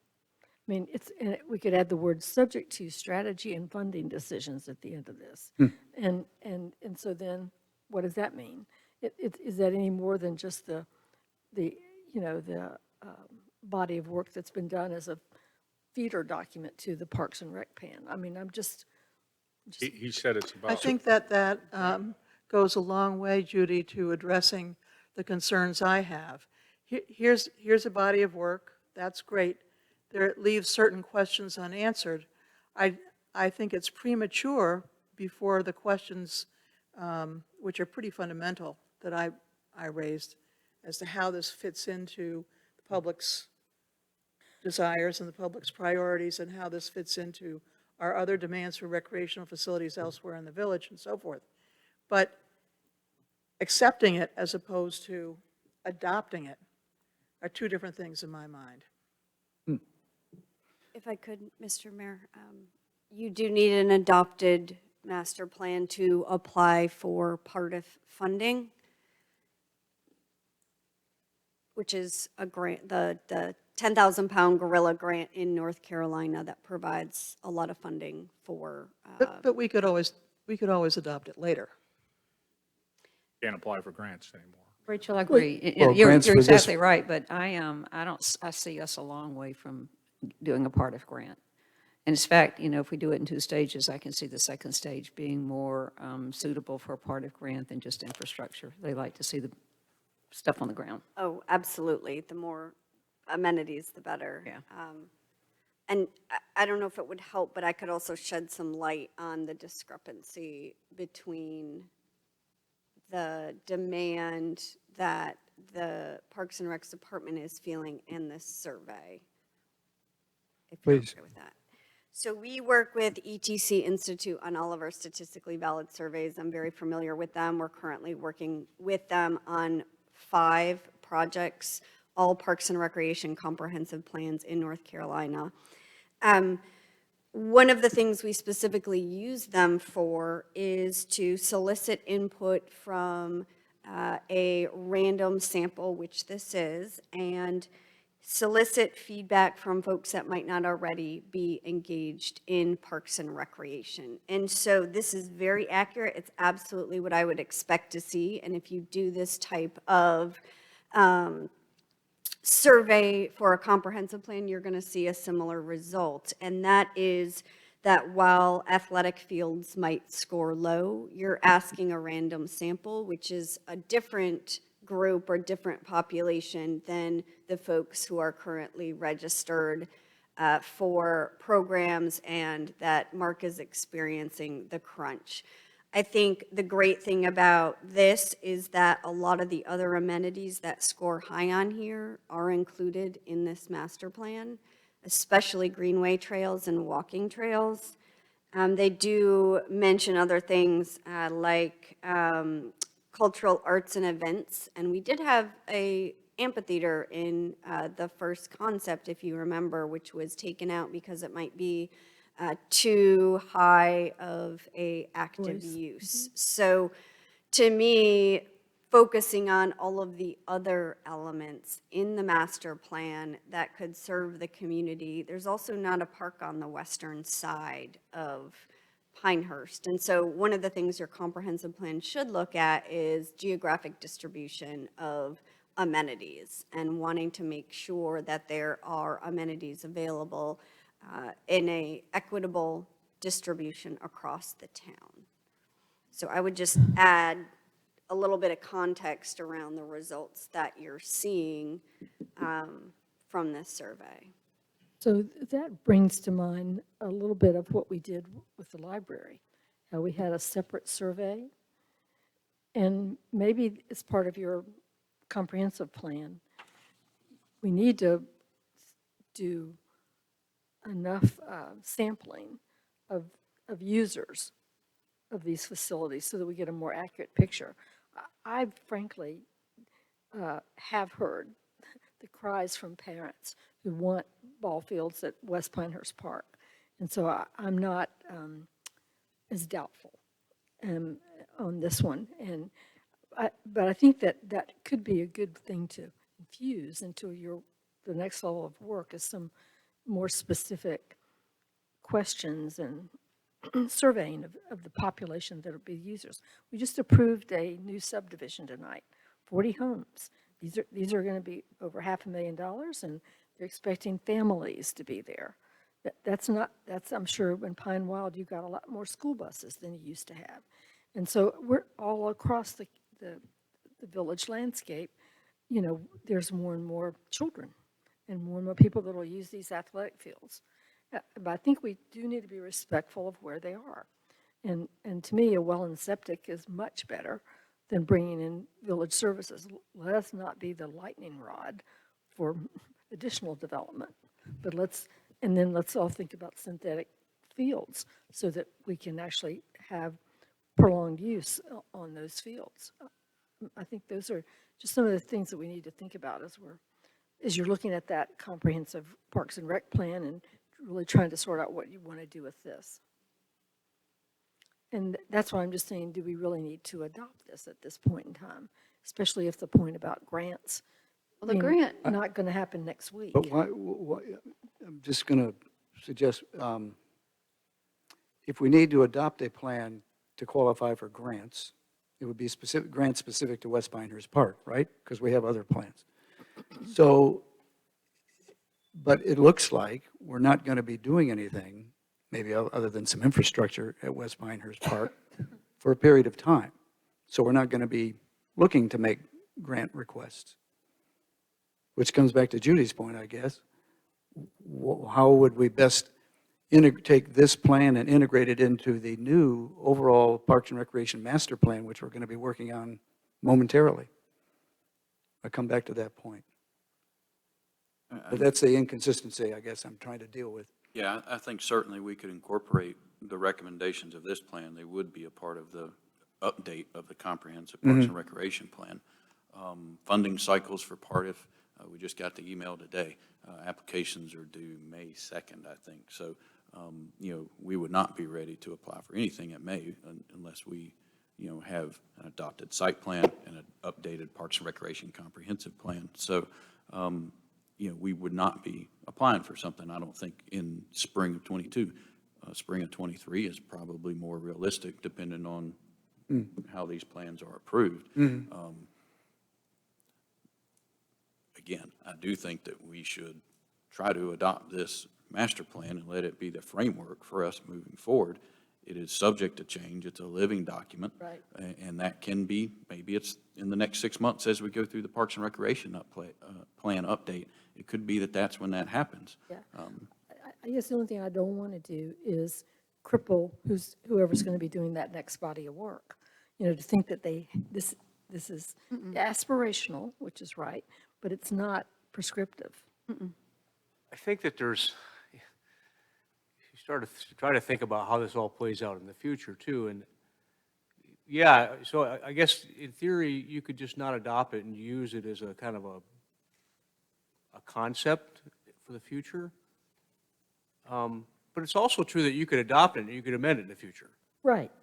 I understand that. And with regard to how it's potentially interpreted in the future, I think if you don't adopt it, it just winds up being this gray thing that nobody's willing to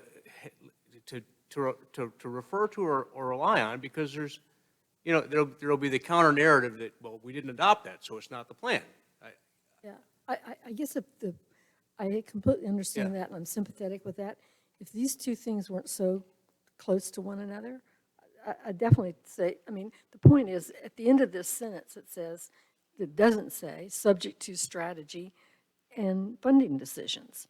That's true of everything we are approving here. So, if we want to add those words and we can approve it, but I definitely think that, I wouldn't want you to make this prescriptive. Aspirational is right, but make sure that in the next go-around that you're looking at this and using it as another data point to evaluate it. If you bring in the synthetic fields, maybe you'll have some experience. I don't know.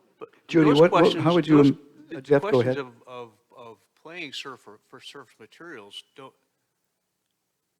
Well, it impacts the level of water. don't have to answer those questions and still have this plan. Right. Because that field could be natural or it could be synthetic. We could be putting synthetic or septic tank and water wells in to support this, or we could be doing running infrastructure. The plan doesn't call for one or the other. And then we've got to update the Park and Rec plan, and as Rachel said, when it comes time to finally doing some major things here, we might, it may look different. It may look different from this, but this is to me, this is a culmination of the public input and everything. We do this, but then this is still subject to change. Like Jeff said, if we don't do this, it's just this gray thing, and why did we come this far? Engage Rachel to do all the public input, and then why are we ignoring the public input? Yeah. Well, and then Judy, to your point, of course it's subject to, you said two things, funding and Strategy. but and I think any master plan is subject to. I agree, yeah. Judy, you had a suggestion about adding a couple words to this motion number 11. Well, Did you want to? I want to go back to one other thing. Okay. If this plan doesn't say we're going to use well and septic, then I don't think we should consider it. I don't want us to be the bringer of village services out there. Exactly. So I think if that's a way to make That's right. that a prescriptive piece of this for now, let's vote on that and adopt it. I don't want this to be a new Western connector. Right? I don't want this to be, we're going to bring out water and sewer to this area. I don't. So we have made that decision. That would all be decided in the capital budget. made the decision on surface, but again, the plan doesn't call for one or the other, so. Well, it says added the option of using well and septic in lieu of extending village services. That seems pretty clear. You know, it sounds like you. Well, either are considered. That was Either are Rachel available. responding to our last meeting. I don't. Yes. Yeah. I don't think it should be considered to put, I just to don't think bring we can- those utilities out there. I don't think that's right for the area at all. Well, we'll have a choice in that. Judy, did you have word amendments, though, for this? I mean, the only thing I was going to add at 11 is to say, it's presented by McAdams Company, subject to future strategy and funding decisions. I mean, but that's everything we approve is. Master plan, that's a I- definition of I- a master plan. I completely understand that. I But just to. I appreciate it, though. I mean, Yeah, if you but want I to put just, it in there. the concern that people think we're going to start building this right away. I mean, you're going to be deciding a lot more about this during your strategy retreat. Me, it's either ignore the public input, No, and not adopt the this. public or- input is not for this, Yeah, we got public input on this whole. but it wasn't for People this. got engaged on this project, because I just, So Judy, did you wish to add Entire point. do you wish to add wording to this 11? I'll let somebody else make a motion. Well, I'm not, going to make the motion as is because I thought the things you were, okay. I move to approve the site master plan for West Pinehurst Community Park as proposed and presented by McAdams Company. I second that. that's a motion by Lydia Bosch and a second by Kevin Drum. Any discussion? And I just want to be clarified that we're talking about using well and septic in lieu of village services, right? That's, No, it doesn't say that, I Judy. think It we'd says have either our way. choice at whatever time we wanted to consider, Total whichever control. one. okay. Isn't that true? True, yeah. It's just all, everything is up to us, to the village council to decide, and nothing's been committed. Both options are in the plan, I think, and there's some estimates of what it would cost. All right. So there's been a motion, it's been seconded, we've had discussion. Any other discussion? All in favor of the motion, say aye. Aye. Is there opposition? Yes, I vote no. Okay. The motion carries 4-1. We'll move on to the next item. However, I would suggest a very short break so we can finish our regular agenda, go to the work session with a few items we have left. So we'll reconvene at, in 5 minutes, 6 minutes. 8 o'clock. Brooke is next.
This will restart the regular meeting of the Pinehurst Village Council on November 9, 2021.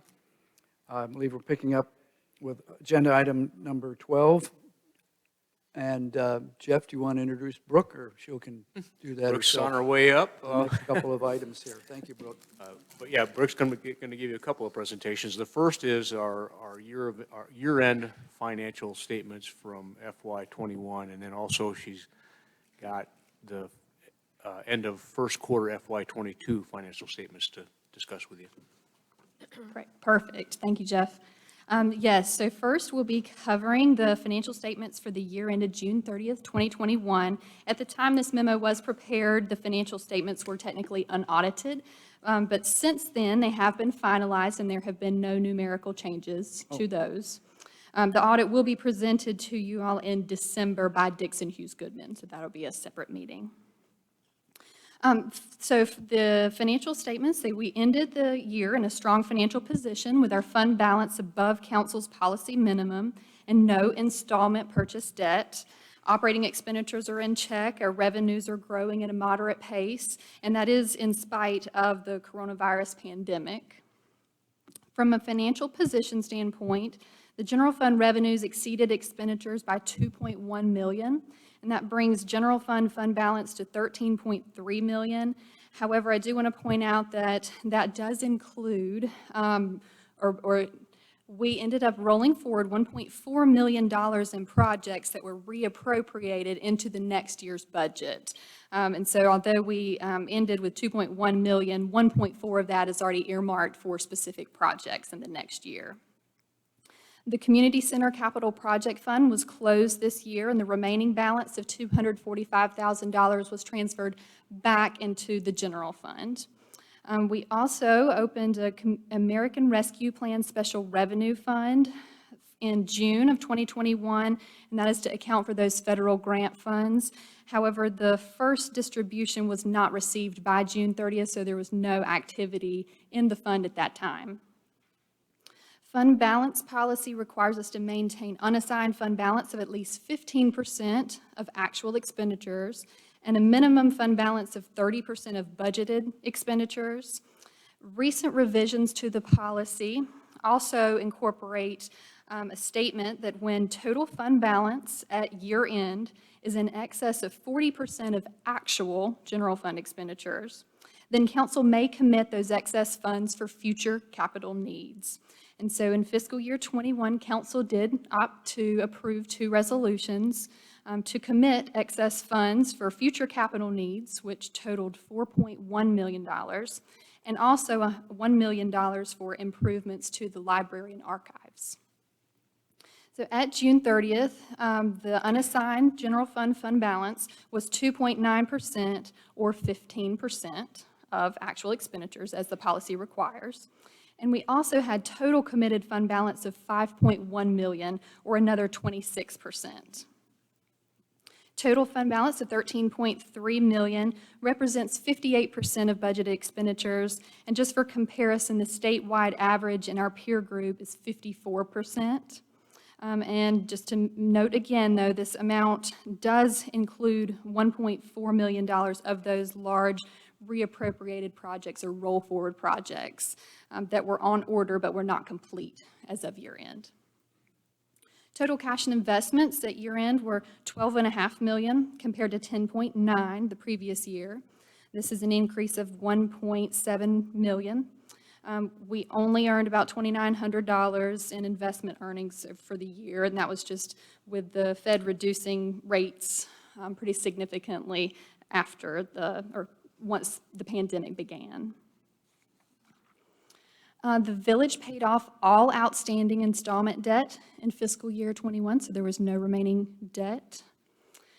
Capital investments increased to $53 million, and that was an increase of $1.8 million over the previous year. The most significant additions were the rescue truck replacement. We also replaced a solid waste vehicle, and we purchased 2 parcels of land. From a revenue and expenditure standpoint, general fund revenues were $924,000 above year-to-date budget projections. This is above the normal variance of around 1% of budgeted projections, and that's due to higher than anticipated local option sales taxes for the year. And also, we had a couple of significant permits and fees as well. Property taxes exceeded the budget by only $33,000. Tax collections were strong again this year, with 99.93% of the total fiscal year 2021 levy collected, and that just illustrates our community's commitment to paying their property taxes in a timely manner. Sales tax revenue was $523,000, higher than budgeted. When we established that revenue budget, as we've talked about, we were conservative, not knowing what the impacts of COVID and the pandemic may be on that revenue source. Fortunately, sales tax distributions have increased significantly over the past 2 years, even despite the pandemic. There are 3 areas that contributed to that. First being direct aid to most U.S. taxpayers. Another element was a shift from consumer spending on those non-taxable service items to taxable goods, which increased the total pot of sales tax as well. And the third item being the collection of sales tax on most online purchases. Permit revenue was $173,000 above budget, and that was primarily due to 2 significant non-residential projects at First Health. General fund expenditures were $3.6 million below budget overall, due to 3 main areas. The first being just overall contracted and professional services were about $300,000 lower than expected. Salaries and benefits were around $824,000 lower. That's due to some vacancies related to turnover, but also it took some time to hire new positions and things like that that contributed to this variance. Also, capital expenditures were $1.4 million below budget, and that's primarily because of a fire engine that was ordered at year-end but not yet received, and also the sidewalk and parking lot projects that were being designed but had not been constructed. For total capital outlay, 57% of the general fund budget was expended at year-end. As I mentioned, a lot of the variance related to that was the fire engine, the Cannon Park parking lot, the Rattlesnake Trail and Woods Road sidewalk, Magnolia streetscape improvements, and all of those were carried over into the next year. From a financial outlook, our revenue prospects look sound. Our unemployment decreased from 4.8% down to 7.3% at the same time last year. And that does bring it in line with some of the previous years that we've seen even before the pandemic. It's relatively close. The village also added 136 new homes last year. We ended up revising our budget or revising our estimate to 150 homes last year. We didn't quite make that, but relatively close there. Related to Fair Barn and Harness Track, the Fair Barn covered 32% of their operating expenditures with operating revenues, which is less than the 53% the previous year, which is the direct result of closing the facility for most of the year. Fortunately, those limitations are now removed, and the facility is back to hosting various events. And while revenues were down, operating expenditures were also down as a result of that. Harness Track covered 40% of its operating expenditures compared to 51% the previous year, which is a little below their performance target of 45%. And this is primarily due to a reduction in revenues from the last season. But as you may recall, we did receive some late season revenues last year with trainers wanting to keep their horses on site and on the property for longer past the typical training season, which was not repeated for this most recent year. So in conclusion, the village ended better than expected and is well positioned to carry out the initiatives in the fiscal year 2022 strategic operating plan. I'm happy to answer any questions that you have related to fiscal year 21, and then we can move into Q1 of next year. And we'll get the full report from the auditor Yes. in December, You will, 14th. yes, and you'll receive a copy of the audited financial statements as well. Yeah, good. Any questions on the fiscal year unaudited I report. just wanted clarity on, was there an amount that would get put in the capital fund? Yeah, in terms of the fund balance policy, yes. Yeah. That was $4,102,691. $4.1 million. Is that last year or this coming year? That was in for fiscal year '21, previous year. I know, I'm saying, is there an anticipation that that clause will be initiated to put more in the capital fund this year? You all adopted a resolution in, I believe it was June, I'm just- what is but that the number? calculation had to occur after year end, once we posted all of our final closing entries to calculate that number. You And don't have so- an estimate? I mean, I knew you don't have an exact number. You got an estimate right now? Probably have an estimate in January. Oh, you mean for how we would close fiscal year '22? Yeah. And what amount? Yeah, that would be available around the January period, yes. Thank you. Seeing no questions? Just have a comment. Lydia? Do you guys remember, I mean, December, when we did this budget, there was no COVID. And then March came. And, I mean, there was so much uncertainty. And I look at what you guys have done, and this is remarkable. This is our first full COVID year. And you guys have done an amazing job. And, you know, I think there's been some belt tightening. I don't know what. But, you know, the good news for me is you guys didn't retract. You didn't pull back and withdraw and stop the presses. You still kept moving this village forward. And these results are phenomenal for a COVID year. So thank you. Thank you. Thank you all. Everybody on staff, thank you. Okay, I think we can move on then to the next item, which is the first quarter of the new fiscal year. Perfect. So next we'll be discussing the first quarter of fiscal year 2022. And that is for the 3 months ended September 30th, 2021. The end of the first quarter, revenues exceeded expenditures by a larger margin than we anticipated in our forecast, but that is very common at this time in the year for the first quarter. From a financial position standpoint, general fund is showing $7.6 million in income for the first 3 months of the year compared to $6.4 million the prior year.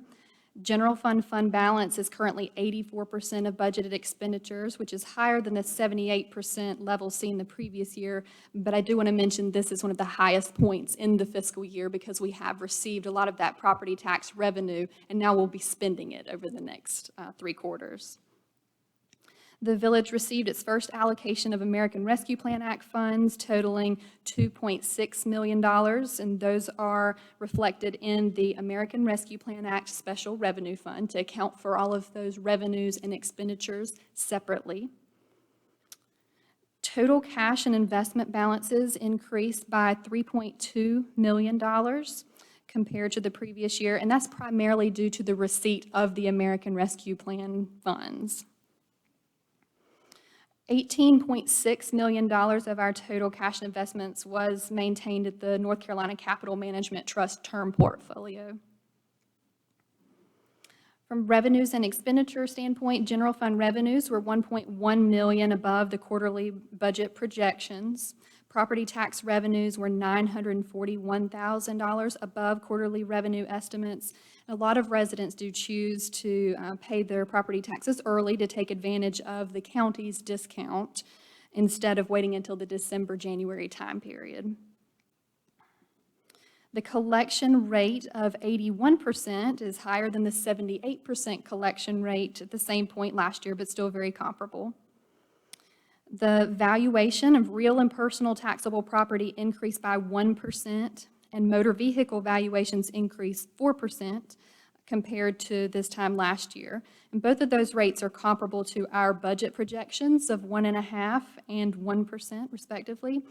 Jane did bring up a good point that I wanted to mention to you all. She posed the question about why actual is below our 1.5% increase. And after taking a little bit deeper dive, I did notice that the values for the utilities companies was included in the Q1 valuation last year, but that piece has not been recorded by the tax department at the county for this Q1 for this year. So once that gets recorded, then we'll have a better idea of exactly where we will land for the year. And I did a quick estimate, and it looks like it's going to be very close to the 1.5% that we thought. So good question, Jane. Thank you.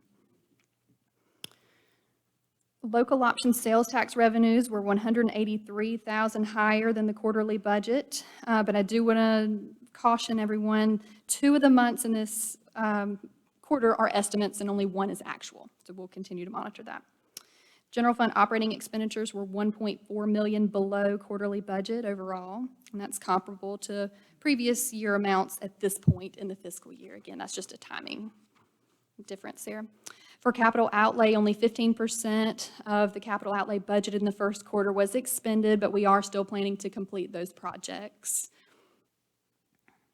From a financial outlook perspective, total tax base, as I mentioned, increased by 1% this quarter compared to 2% the previous year. So far, the village has issued 25 new residential building permits valued at nearly $6.8 million, compared to 48 new permits issued the same time last year. And we anticipated 150 new homes for fiscal year 22 when we were preparing the strategic operating plan and the budget.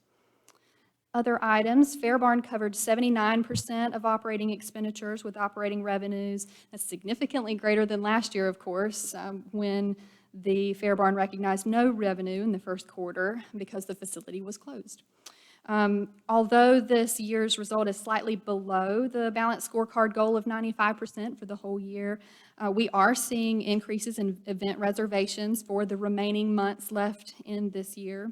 And we are seeing fewer postponements of scheduled events as a result of COVID. Harness Track covered 17% of operating expenditures compared to 23% the previous year, but variances of this nature are again very common at this time in the year because the true training season has not begun yet as of the first quarter. So we'll have a better idea in Q2 where the Harness Track stands for the year. So in conclusion, we're doing better than anticipated with revenues ahead of forecast and expenditures below forecast. There's still very many variables at play for our overall financial outlook. And most of the variances will be resolved as the fiscal year progresses. We will continue to monitor our financial condition and the results. I'm happy to answer any questions that you may have. Any questions? Yeah. Things continue to look good. Thanks for your stewardship of all that, Brooke, you and your department. Absolutely. Jane, sorry. Thank you. Please. Okay, so if the real property valuations are expected to go up by sort of 1.5%, is that enough to maintain the current proportion that ad valorem taxes pay in our annual revenues, or is the percentage of ad valorem revenues decreasing compared to the total amount of revenues we get in? Do you know what I'm trying to say? I'm probably saying it. What is the ratio of ad valorem taxes to your total right now, when you look at the pie charts for our revenues, sure, ad valorem is the biggest piece. Sure, correct. But it has been going down a little bit year by year. Right. Is that 1.5% of increase in the valuation of real property enough to kind of dig in the heels of our pie slice for ad valorem, or is it going to continue to drop? Might be too soon to Sure, tell. right, and I'm thinking I may need to run some calculations or look at some numbers possibly to see what that would be, because that's the most stable part of our revenue. Right, and it is the largest portion, you're exactly right, and it would kind of depend on the other revenue sources. You know, there are other things to consider. For example, when bringing on the library, for example, there will be different revenues coming on board related to that too, which might change the pie structure a bit. So it may not look the exact so same. It's not a simple apples to apples. Right. There might be an orange somewhere in there. Right, exactly. Another impact is the incorporation of online sales tax, which Exactly. increases the proportion of our revenues that come from sales tax. That's exactly right. That's exactly right. Right, but I just was interested in whether the ad valorem portion is holding its own with respect to needed expenditures, I guess. You know what I mean? Right. Any other questions? With that, we'll receive the report. Thank you very much, Brooke. Thank you. Thanks, Brooke. Thank you. We'll move on into item number 14, which is a Risk Management Committee annual report. Jeff Batten, you'll handle this? Okay. I'm sorry.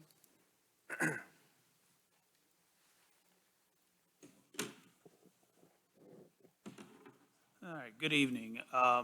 This is every year about this time we come forward, as you probably all recall, to talk about our insurance programs here at the village and make the recommendation for our employee benefit program going forward for calendar year 2022. I've got a few slides that we'll work through if that's okay, and I'll jump in unless there's any questions right out of the gate. Okay, in terms of our risk management function and role here in the village, just want to clarify up front, while I am named as the risk manager, we actually operate as a committee. So we have 3 staff members and 2 volunteers that make up the risk management committee. And it's myself as the title of assistant village manager. It's the finance director, obviously, who's Brooke, and our HR director, Angie, that makes up the staff group. And then we seek 2 citizen volunteers who have insurance backgrounds, professionally speaking. And the 2 that you see there, Bruce Hockman and Dick White, both are retired from the insurance industry and bring that good perspective to the group and our team. It's a little bit different than most of the other communities that I'm aware of in terms of how we operate as far as our risk management component goes, but I think it's worked pretty well for the village. So I appreciate those guys giving their time. Tonight's agenda, I'm going to very quickly hit the mission statement of the committee, talk very quickly, high level, about some of the things the committee does. Then I want to jump into the health benefit recommendations. Those are the meat of what we're really going to talk about tonight. I'll review the business insurance program, workers' compensation, and then just very quickly touch on a few other things that revolve around the risk management committees under our purview, if you will. So with that, slide please. Here's our mission statement for the committee: to serve as consultant, advisor, and review team for all items related to the village's management of risk, as well as the employee health and safety programs. A couple of things that we do along with this: we review accident and injury reports for trends. We have oversight of the wellness and safety committees, primarily as Angie is our direct point of contact committee representative for those committees. We, again, review and recommend the medical employee benefit program for the organization.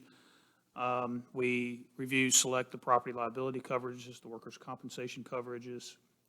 And then we try to also look at loss control trends, bring forth new ideas, things of that nature. We meet quarterly as a business meeting, but then we also meet more frequently in the fall and spring as we move into our renewal timelines for our different insurance coverages. Slide, thank you. So as I indicated, the first thing I want to really jump into and spend some time on is the health benefit recommendations. As you can see there, under medical, we are recommending that we remain with Cigna, and we are currently under a level funding program with Cigna. Their rate increase for calendar year 2022, and these are all going to be calendar year based for health benefit, is 2.5%.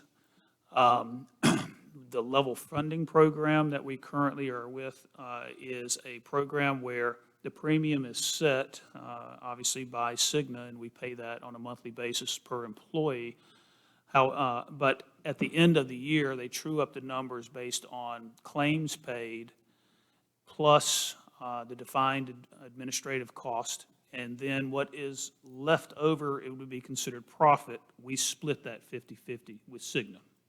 So right now, Cigna is projecting that we will receive back a rebate of around $35,000 for calendar year 2021 coverages. We'll find that out for certain what the dollar figure is in April of 2022. They have to pay out the claims. Claims have to run out for 2021, which obviously takes a little more time into 2022, and then We will see what the actual number is, but they're pretty much guaranteed that it's at least going to be 35,000 and maybe more. So we're proposing that we continue on that program. Our premium amount that we pay on an annual basis is capped. So if we go over, Cigna eats that. So that's kind of the way it works. Our vision and our dental programs are both with Principal, and as the slide indicates, those are showing 0% increase in the rates. So we'd recommend that we remain with them. If you'll go to the next slide. This graph here is showing us our combined costs for medical, vision, and dental. It's going back for 3 years. 2 years are actual costs. The third year, 2021, there, as you see, is a projection, and that is because we have not reached the end of this calendar year, so we don't know exactly the premium makeup for 2021 or what it totally will be until we hit the end of December. And then you can see we have a 2022 estimate. Now, what I want to point out here is you can see on the estimate a plus 9.8% premium down there on the bottom as an estimate over the projection for 2021. The reason that is because when we project for 2022, we are projecting 100% employment for 100% of the year. This is an absolute worst-case scenario on a percentage basis.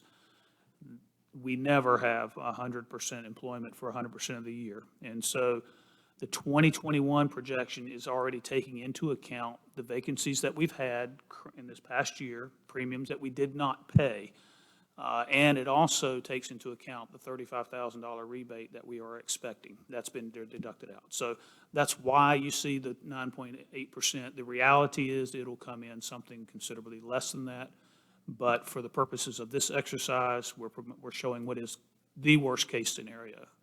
Plus in we terms added of our cost. positions in 22. Pardon? Plus we added positions in 22.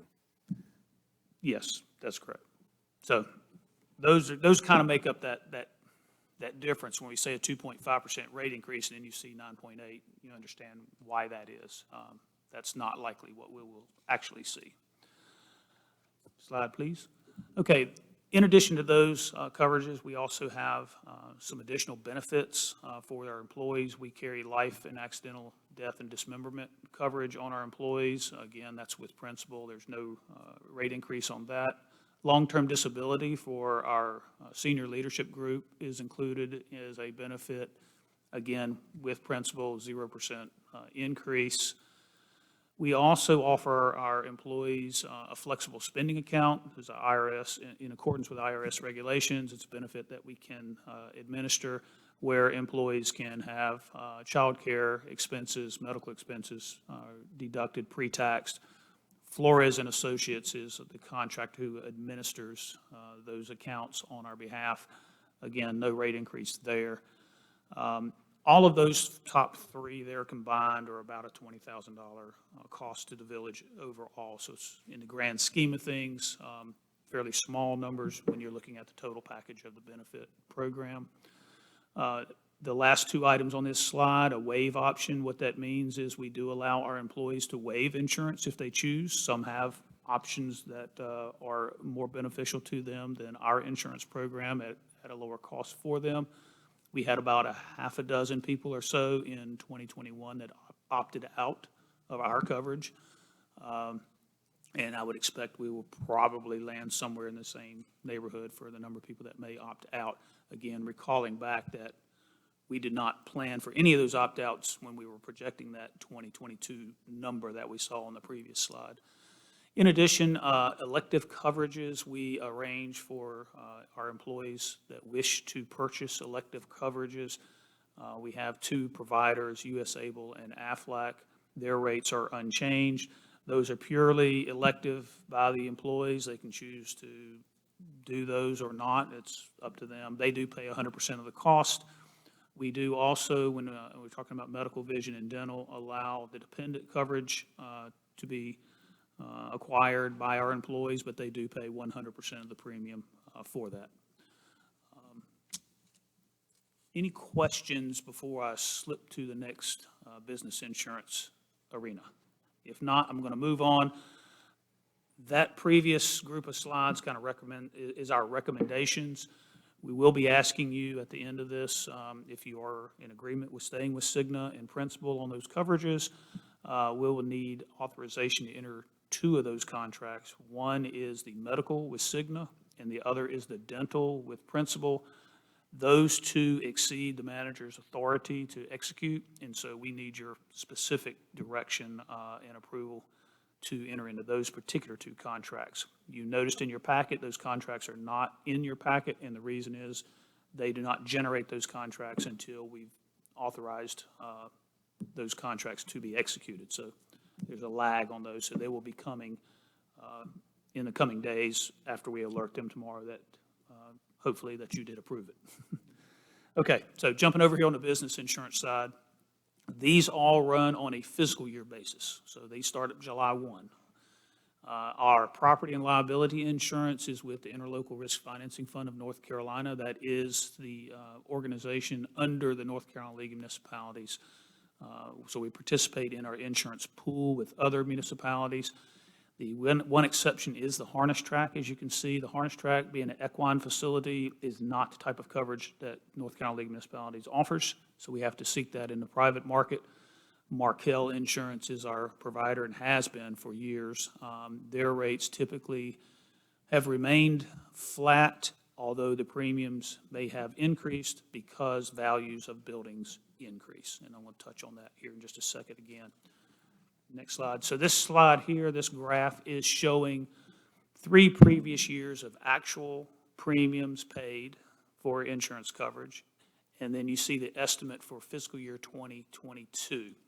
And while we have already paid the premium, I say it's an estimate because as we purchase new vehicles and we take old vehicles off, these numbers can tweak just a little bit here and there. So we'll true it up at the end of June 30th, and then next year this time we'll report the actual for the year. So, but the estimate is pretty close to what it will be.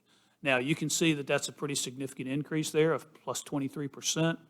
The real dollars are about $30,000 there, but the reason for the 23% increase is due to property value increases of 2.6 to 2.5 to 3.8% that were applied as a result of just construction inflation to the cost of replacements, plus the league board approved a 9.5% rate increase across the board.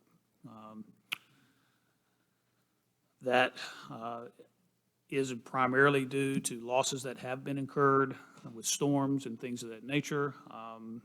So that's what the rate increase ended up being. So those compounded are the primary drivers of that plus 23% that you see there.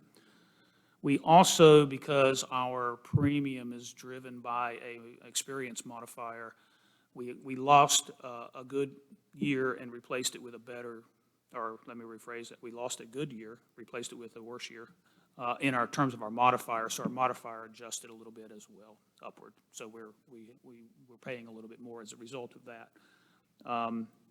On this particular line of coverage, it's a 5-year loss ratio for the previous 5 years that is factored into recreating that modifier. We do cover about almost $42 million worth of property. So when you think of the value of all of the stuff that we have, the premium is kind of really not that bad, all things considered.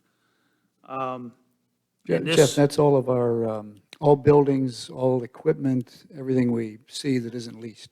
That is correct. What was the gross number again? 41.8 million. 41.8 million. Yes, so that includes all of our buildings, including the harness track properties. Yeah, okay.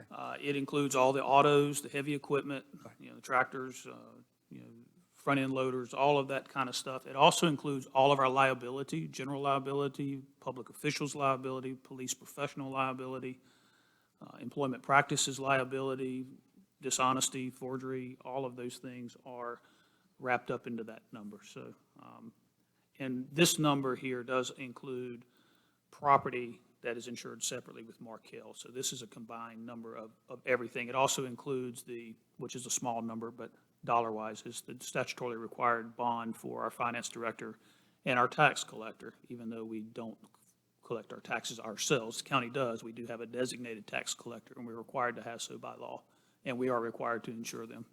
And the library's factored in here too at some point. That's correct. 2.5 months, thanks for bringing that up. 2.5 months of premium, estimated premium is rolled in here based on what the League of Municipalities has given us as what they project the value of that building to be and what the premium would be for both property and liability.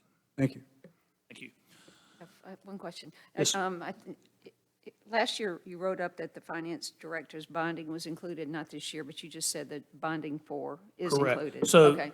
last year, we bonded the finance director and the tax collector with Travelers Insurance because we actually bonded them at a higher dollar amount than the League of Municipalities dollar amount is. So if we wanted to go higher in coverage than what the maximum is that the league does, which is $250,000, then we bought that as an excess policy outside of this. This year, after evaluating what other communities are bonding their finance director and tax collector at, we do tax collector at the minimum, which is $10,000. We elected to drop that coverage down to $250,000. So Okay. we did not purchase it separate through Okay. Travelers Okay. This year, but Okay. we did last year. Got You it. are correct. Thanks. Workers' compensation, I want to touch on this. So again, we are through the North Carolina League of Municipalities. The specific company, if you will, that is under that umbrella is the North Carolina Interlocal Risk Management Agency. And they do also cover our harness track employees for workers' compensation. So even though they work around the equine environment, they will still cover them with the rest of our staff for workers' compensation. So you can see here, this graph. Again, this is previous 3 years of actual because these, again, are on fiscal year basis. So we have the actual through for FY21, which ended obviously on June 30th. And then you can see we have the estimate for fiscal year 22. And you can see, again, a big increase here.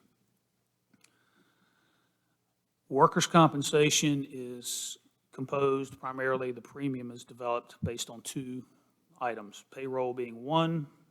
You add a staff member, you add payroll, that's going to increase some of this number. But the bigger driver here is the experience modifier, which is based on the 3 previous years. We had a year come off where we had losses totaling $30,646. And we replaced that year with a very poor year where we had losses of $204,771. Our modifier obviously changed drastically when we lost. We took 1 year off the modifier and we added this poor year into the modifier. We had one claim in that year that was over half of the $204,000. So we had an unfortunate situation and we'll be paying the price for it now. That is what it is. Kelly, thank you. Just a couple of other really quick items of wellness committee activities, things that they do, the types of things they do. Exercise challenges. They sponsor our flu shot clinic. We do a farm to table food distribution in this summertime. They put on lunch and learns related around wellness. We have a turkey trot team run that we do. The safety committee, you can see some of the types of activities they're involved in. They are also our incident and accident review team. They're looking at each individual for accident or situation for whether it was preventable or not. We're looking at the risk management committee, higher level, at trends across the organization and where we might start needing to think in terms of training to prevent particular types of injuries or accidents that we are seeing emerge as trends.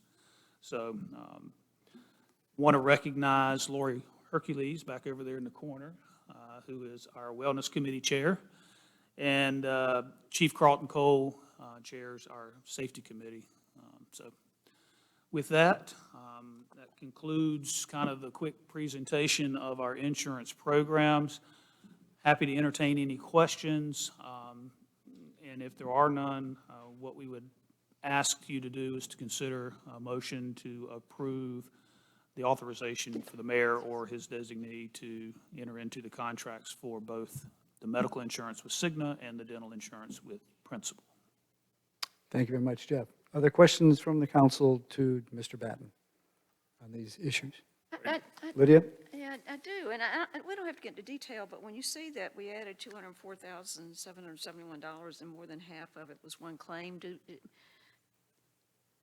are there lessons to be learned from that, or is it just a one-off? And I mean, you really, I mean, I don't, like I said, I don't want to get into too much detail, Yeah. but that's a big number and a big jump. It and was just- a big number, and it was, of course, some of these claims are ongoing for a longer period of time because of the amount of treatment or recurrence or those kinds of things. And so, without going into detail, you know, I would be speculating if I thought, if I stated that the claimant in this case might have been complaining more than really necessary. that's okay, But okay. I can't, you know, I don't know that to be fact. It was not, that particular one, it was not what you would have considered to be a serious injury.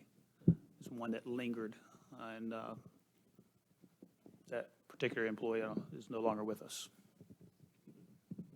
Any other questions for Jeff? If not, we have a motion number 14 to approve these contracts. Is there a motion, please? I move to approve the medical and dental insurance contracts for calendar year 2022 and authorize the mayor or his designee to execute the contracts. That's a motion from Judy Davis. Is there a second? I'll second. Second by Jane Hogeman. All in favor, say aye. Aye. Any opposed? Motion carries. Jeff, thank you very much, and please thank the committee, both the staff and volunteers, for helping with that. Appreciate it. Okay, we'll move on now.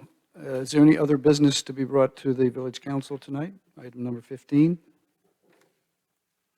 Seeing none, we'll move into comments from attendees. I have 3 individuals, I think they're still all here, to make comments, and the first one is Brenda Zero-Terrace.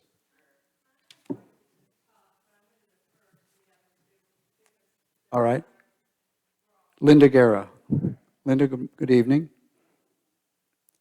And your topic is short-term rentals, is that correct? Linda? Rentals, right. Can you That's- hear me okay? We can. Just repeat your name and your address for the I want to benefit make of sure the- you hear me. Thank you. I'm Linda Guerra. I live at 15 McQueen Road in Pinehurst. I've been there almost 23 years. Until recently, I thought my greatest concern was pulling out onto traffic onto Highway 5. I've seen a lot of changes since 1999, but I never expected that Pinehurst would turn into a business for people buying homes in quiet neighborhoods, only to make money by listing them on VRBO, short for Vacation Rental by Owner. Until recently, that term was foreign to me. Last November, the house next to me at 25 McQueen was sold to a young couple from California. They immediately began renovations and led the neighbors to believe that this was their vacation home. As a matter of fact, I'm going to add to that. She was only there one day and knocked on my door at 7:30 at night and said, "Can I shower at your house? I don't have any water." I just had to add that. They began the renovations, and they led the neighbors to believe it was their vacation home, and they even sent out an email to all the neighbors, introducing themselves and inviting people to stop by. No sooner were the renovations completed early in July, the house, which I now refer to as Motel 6, was listed on the short-term rental online, VRBO. The first rent was to a family, and they stayed 2 months. That was okay. But when they left, it became a steady flow of guests. I was stunned to see as many as 5 cars arrive, and then I observed the number of people emerging. I later discovered it is advertised online as Sleeps 8. This is a 2,090 square foot home, and it was sold last year as a 3-bedroom home. I have many questions. How are these people that are reserving these screened, since many of the owners live out of state? Who monitors the number of people staying in the home at one time? Are these rentals considered a business? And if so, how are they regulated? Would I be able to turn my home into a commercial business with such little scrutiny? I no longer feel safe in my own home, the home that I have loved and meticulously maintained over the years.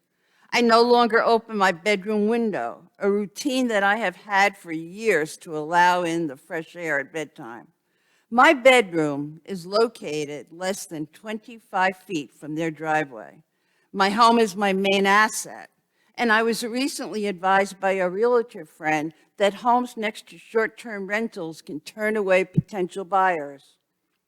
It was suggested by some friends that I not become too emotional when speaking to you about this today, but how can I feel differently? This has affected my life. I have only recently learned about the plight of other homeowners, and they're previously addressing this council.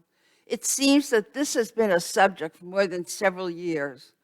I don't think we have time to sit back and allow the problem of uncontrolled short-term rentals spread like a cancer throughout Pinehurst. I'm besieging you to make the resident your primary concern, because most of us will no longer be able to say, it's a beautiful day in Pinehurst. And I'm attached. I took a picture yesterday from my bedroom window. There were 3 cars parked in the back of the house and 2 in the driveway.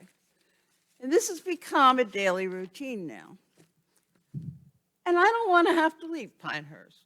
I was widowed 2 years ago. That house is all I have. And I'm not ready to go into a retirement home. I can't afford to move. And I want to stay there. And I want to turn this in because I want you all to take a look at these pictures. Linda, thank you for your comments. You can give that to the village clerk, and we'll arrange for that to be circulated to the village council. Mrs. Zioteris, do you wish to speak now then? I have another person, Ursula McGlancy. Sorry? She left. She's gone. She was also going to speak on short-term rentals according to the notes here. Brenda, go right ahead. Thank you. First, I want to say I do appreciate the opportunity again to speak about short-term rentals. This whole experience for me is reminiscent of an event that happened on April 13, 1970, when we all heard the famous words spoken from Apollo 13. Houston, we've had a problem. Well, I say to you, Pinehurst, we've had a problem. When Apollo 13 experienced an explosion, an astronaut, Jim Lovell, called Mission Control to report the problem, and at that point, neither the crew nor the team in Mission Control knew the cause or the extent of the problem. However, they knew they had to find a solution. I too look at this and what we're experiencing in Pinehurst as we have had an explosion. We have had an explosion of short-term rentals within our community within the past 7 years. Just as Apollo 13 systems had come back to normal, the first inclination was to blame instrumentation on some unknown event. However, guidance came from everybody to keep cool so the crew could get safely back at home. This is the true story behind the Apollo 13, and the efforts taken is one of a remarkable calm and resourceful problem solving. The crew was told to stand by until the problem was identified. However, the astronauts knew and had faith that Mission Control was working on the problem. And we, as citizens of the village of Pinehurst, need to have that same faith. We have been waiting for more than 7 years. 7 years, Council. We want to come home. With the immediate crisis of finding Apollo 13 a safe haven, the team was all advised of the major issues faced and the maneuvers that needed to get them home as quickly and as safely as possible. Again, I relate strongly with these actions. We want to know the key issues impacting the safety, the character, the quality of life in our neighborhoods, that they are being protected, preserved, and acted upon timely. Some of the issues I've already mentioned in my last presentation. You know, you got emergency contacts for out-of-resident property managers and owners. You have parking limitations and exclusions for both driveways, easements, and street parkings. You have noise and nuisance. You have garbage and recycling, to include whether or not to consider payment for extra services and penalties for noncompliance or repetitive second call-outs. You have the spacing distances between the short rentals and other house rentals. I heard the buffer that she mentioned that's in her home and what she has to look out at her bedroom window. You have occupancy limits for the number of people that are allowed in the home. You have fire pit regulations. You have smoking limitations for smoking within so many feet of another dwelling. Might not be a concern in my neighborhood, but if I lived in a condo and somebody's out there on a deck and I can't open my patio door, then smoking is a problem if I then cannot breathe and I have an allergy to that. You have proof of code of compliance of fire, safety measures, adequate water and sewer, or other utilities. You have proof of compliance with the North Carolina Rental Landlord Act. You have compliance with the North Carolina occupancy tax laws. You have requirements for notifying neighbors. You have limitations on the turnover, establishing a minimum stay, a frequency, and a duration. What is the residency of the owner? You have limitations on particular areas of the village where short-term rental either are or are not allowed in accordance with low-density residential zoning, special use permits, or conditional permits. You have penalties for noncompliance and revocation or permitting. Those are just some of the issues, and not all. We want to protect our livability, to sustain our quality of life, protect our homes. The Village of Pinehurst is able to use and apply land use regulations and must define short-term rentals as a separate land use within the code, just as you have already defined bed and breakfasts as a separate land use. We want to know that whatever maneuvers are taken, that our Village of Pinehurst ordinances are revised to include the addition of short-term rentals and homestays in our definitions in our codes, as well as recognizing the need for any requirements for issuance of permits under zoning, which is all permissible under GS 160D-1207, which does not limit the issuance of permits under zoning. After Apollo 13 safely landed home, the work did not stop. The actions continued to safeguard and protect future missions. I respectfully request the City Council to involve the City Manager and the Planning Commission to assemble and to put forth recommendations before the Council to address these concerns. Thank you for your time. Now, thank you, Mr. Zeratoris. And not only based on your comments, but others over time, we are trying to figure out the right ways to proceed on this, given statute limitations. You've made some interesting citations. We appreciate that very much. I would also, later on, would like an opportunity to make an appointment with the city manager. Yes, we discussed that on the phone, and I'll revert to you about how we could arrange that and with whom. I'll do that. Thank you very much. Thank you. Is there anyone else who has comments from attendees tonight? Any other persons? Seeing none, is there a motion to adjourn the regular meeting? I move to adjourn the regular meeting. Second that.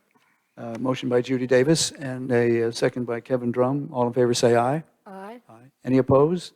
None. We'll go into the work session. However, I need about 3 minutes for Lori to make a couple changes, but we can get the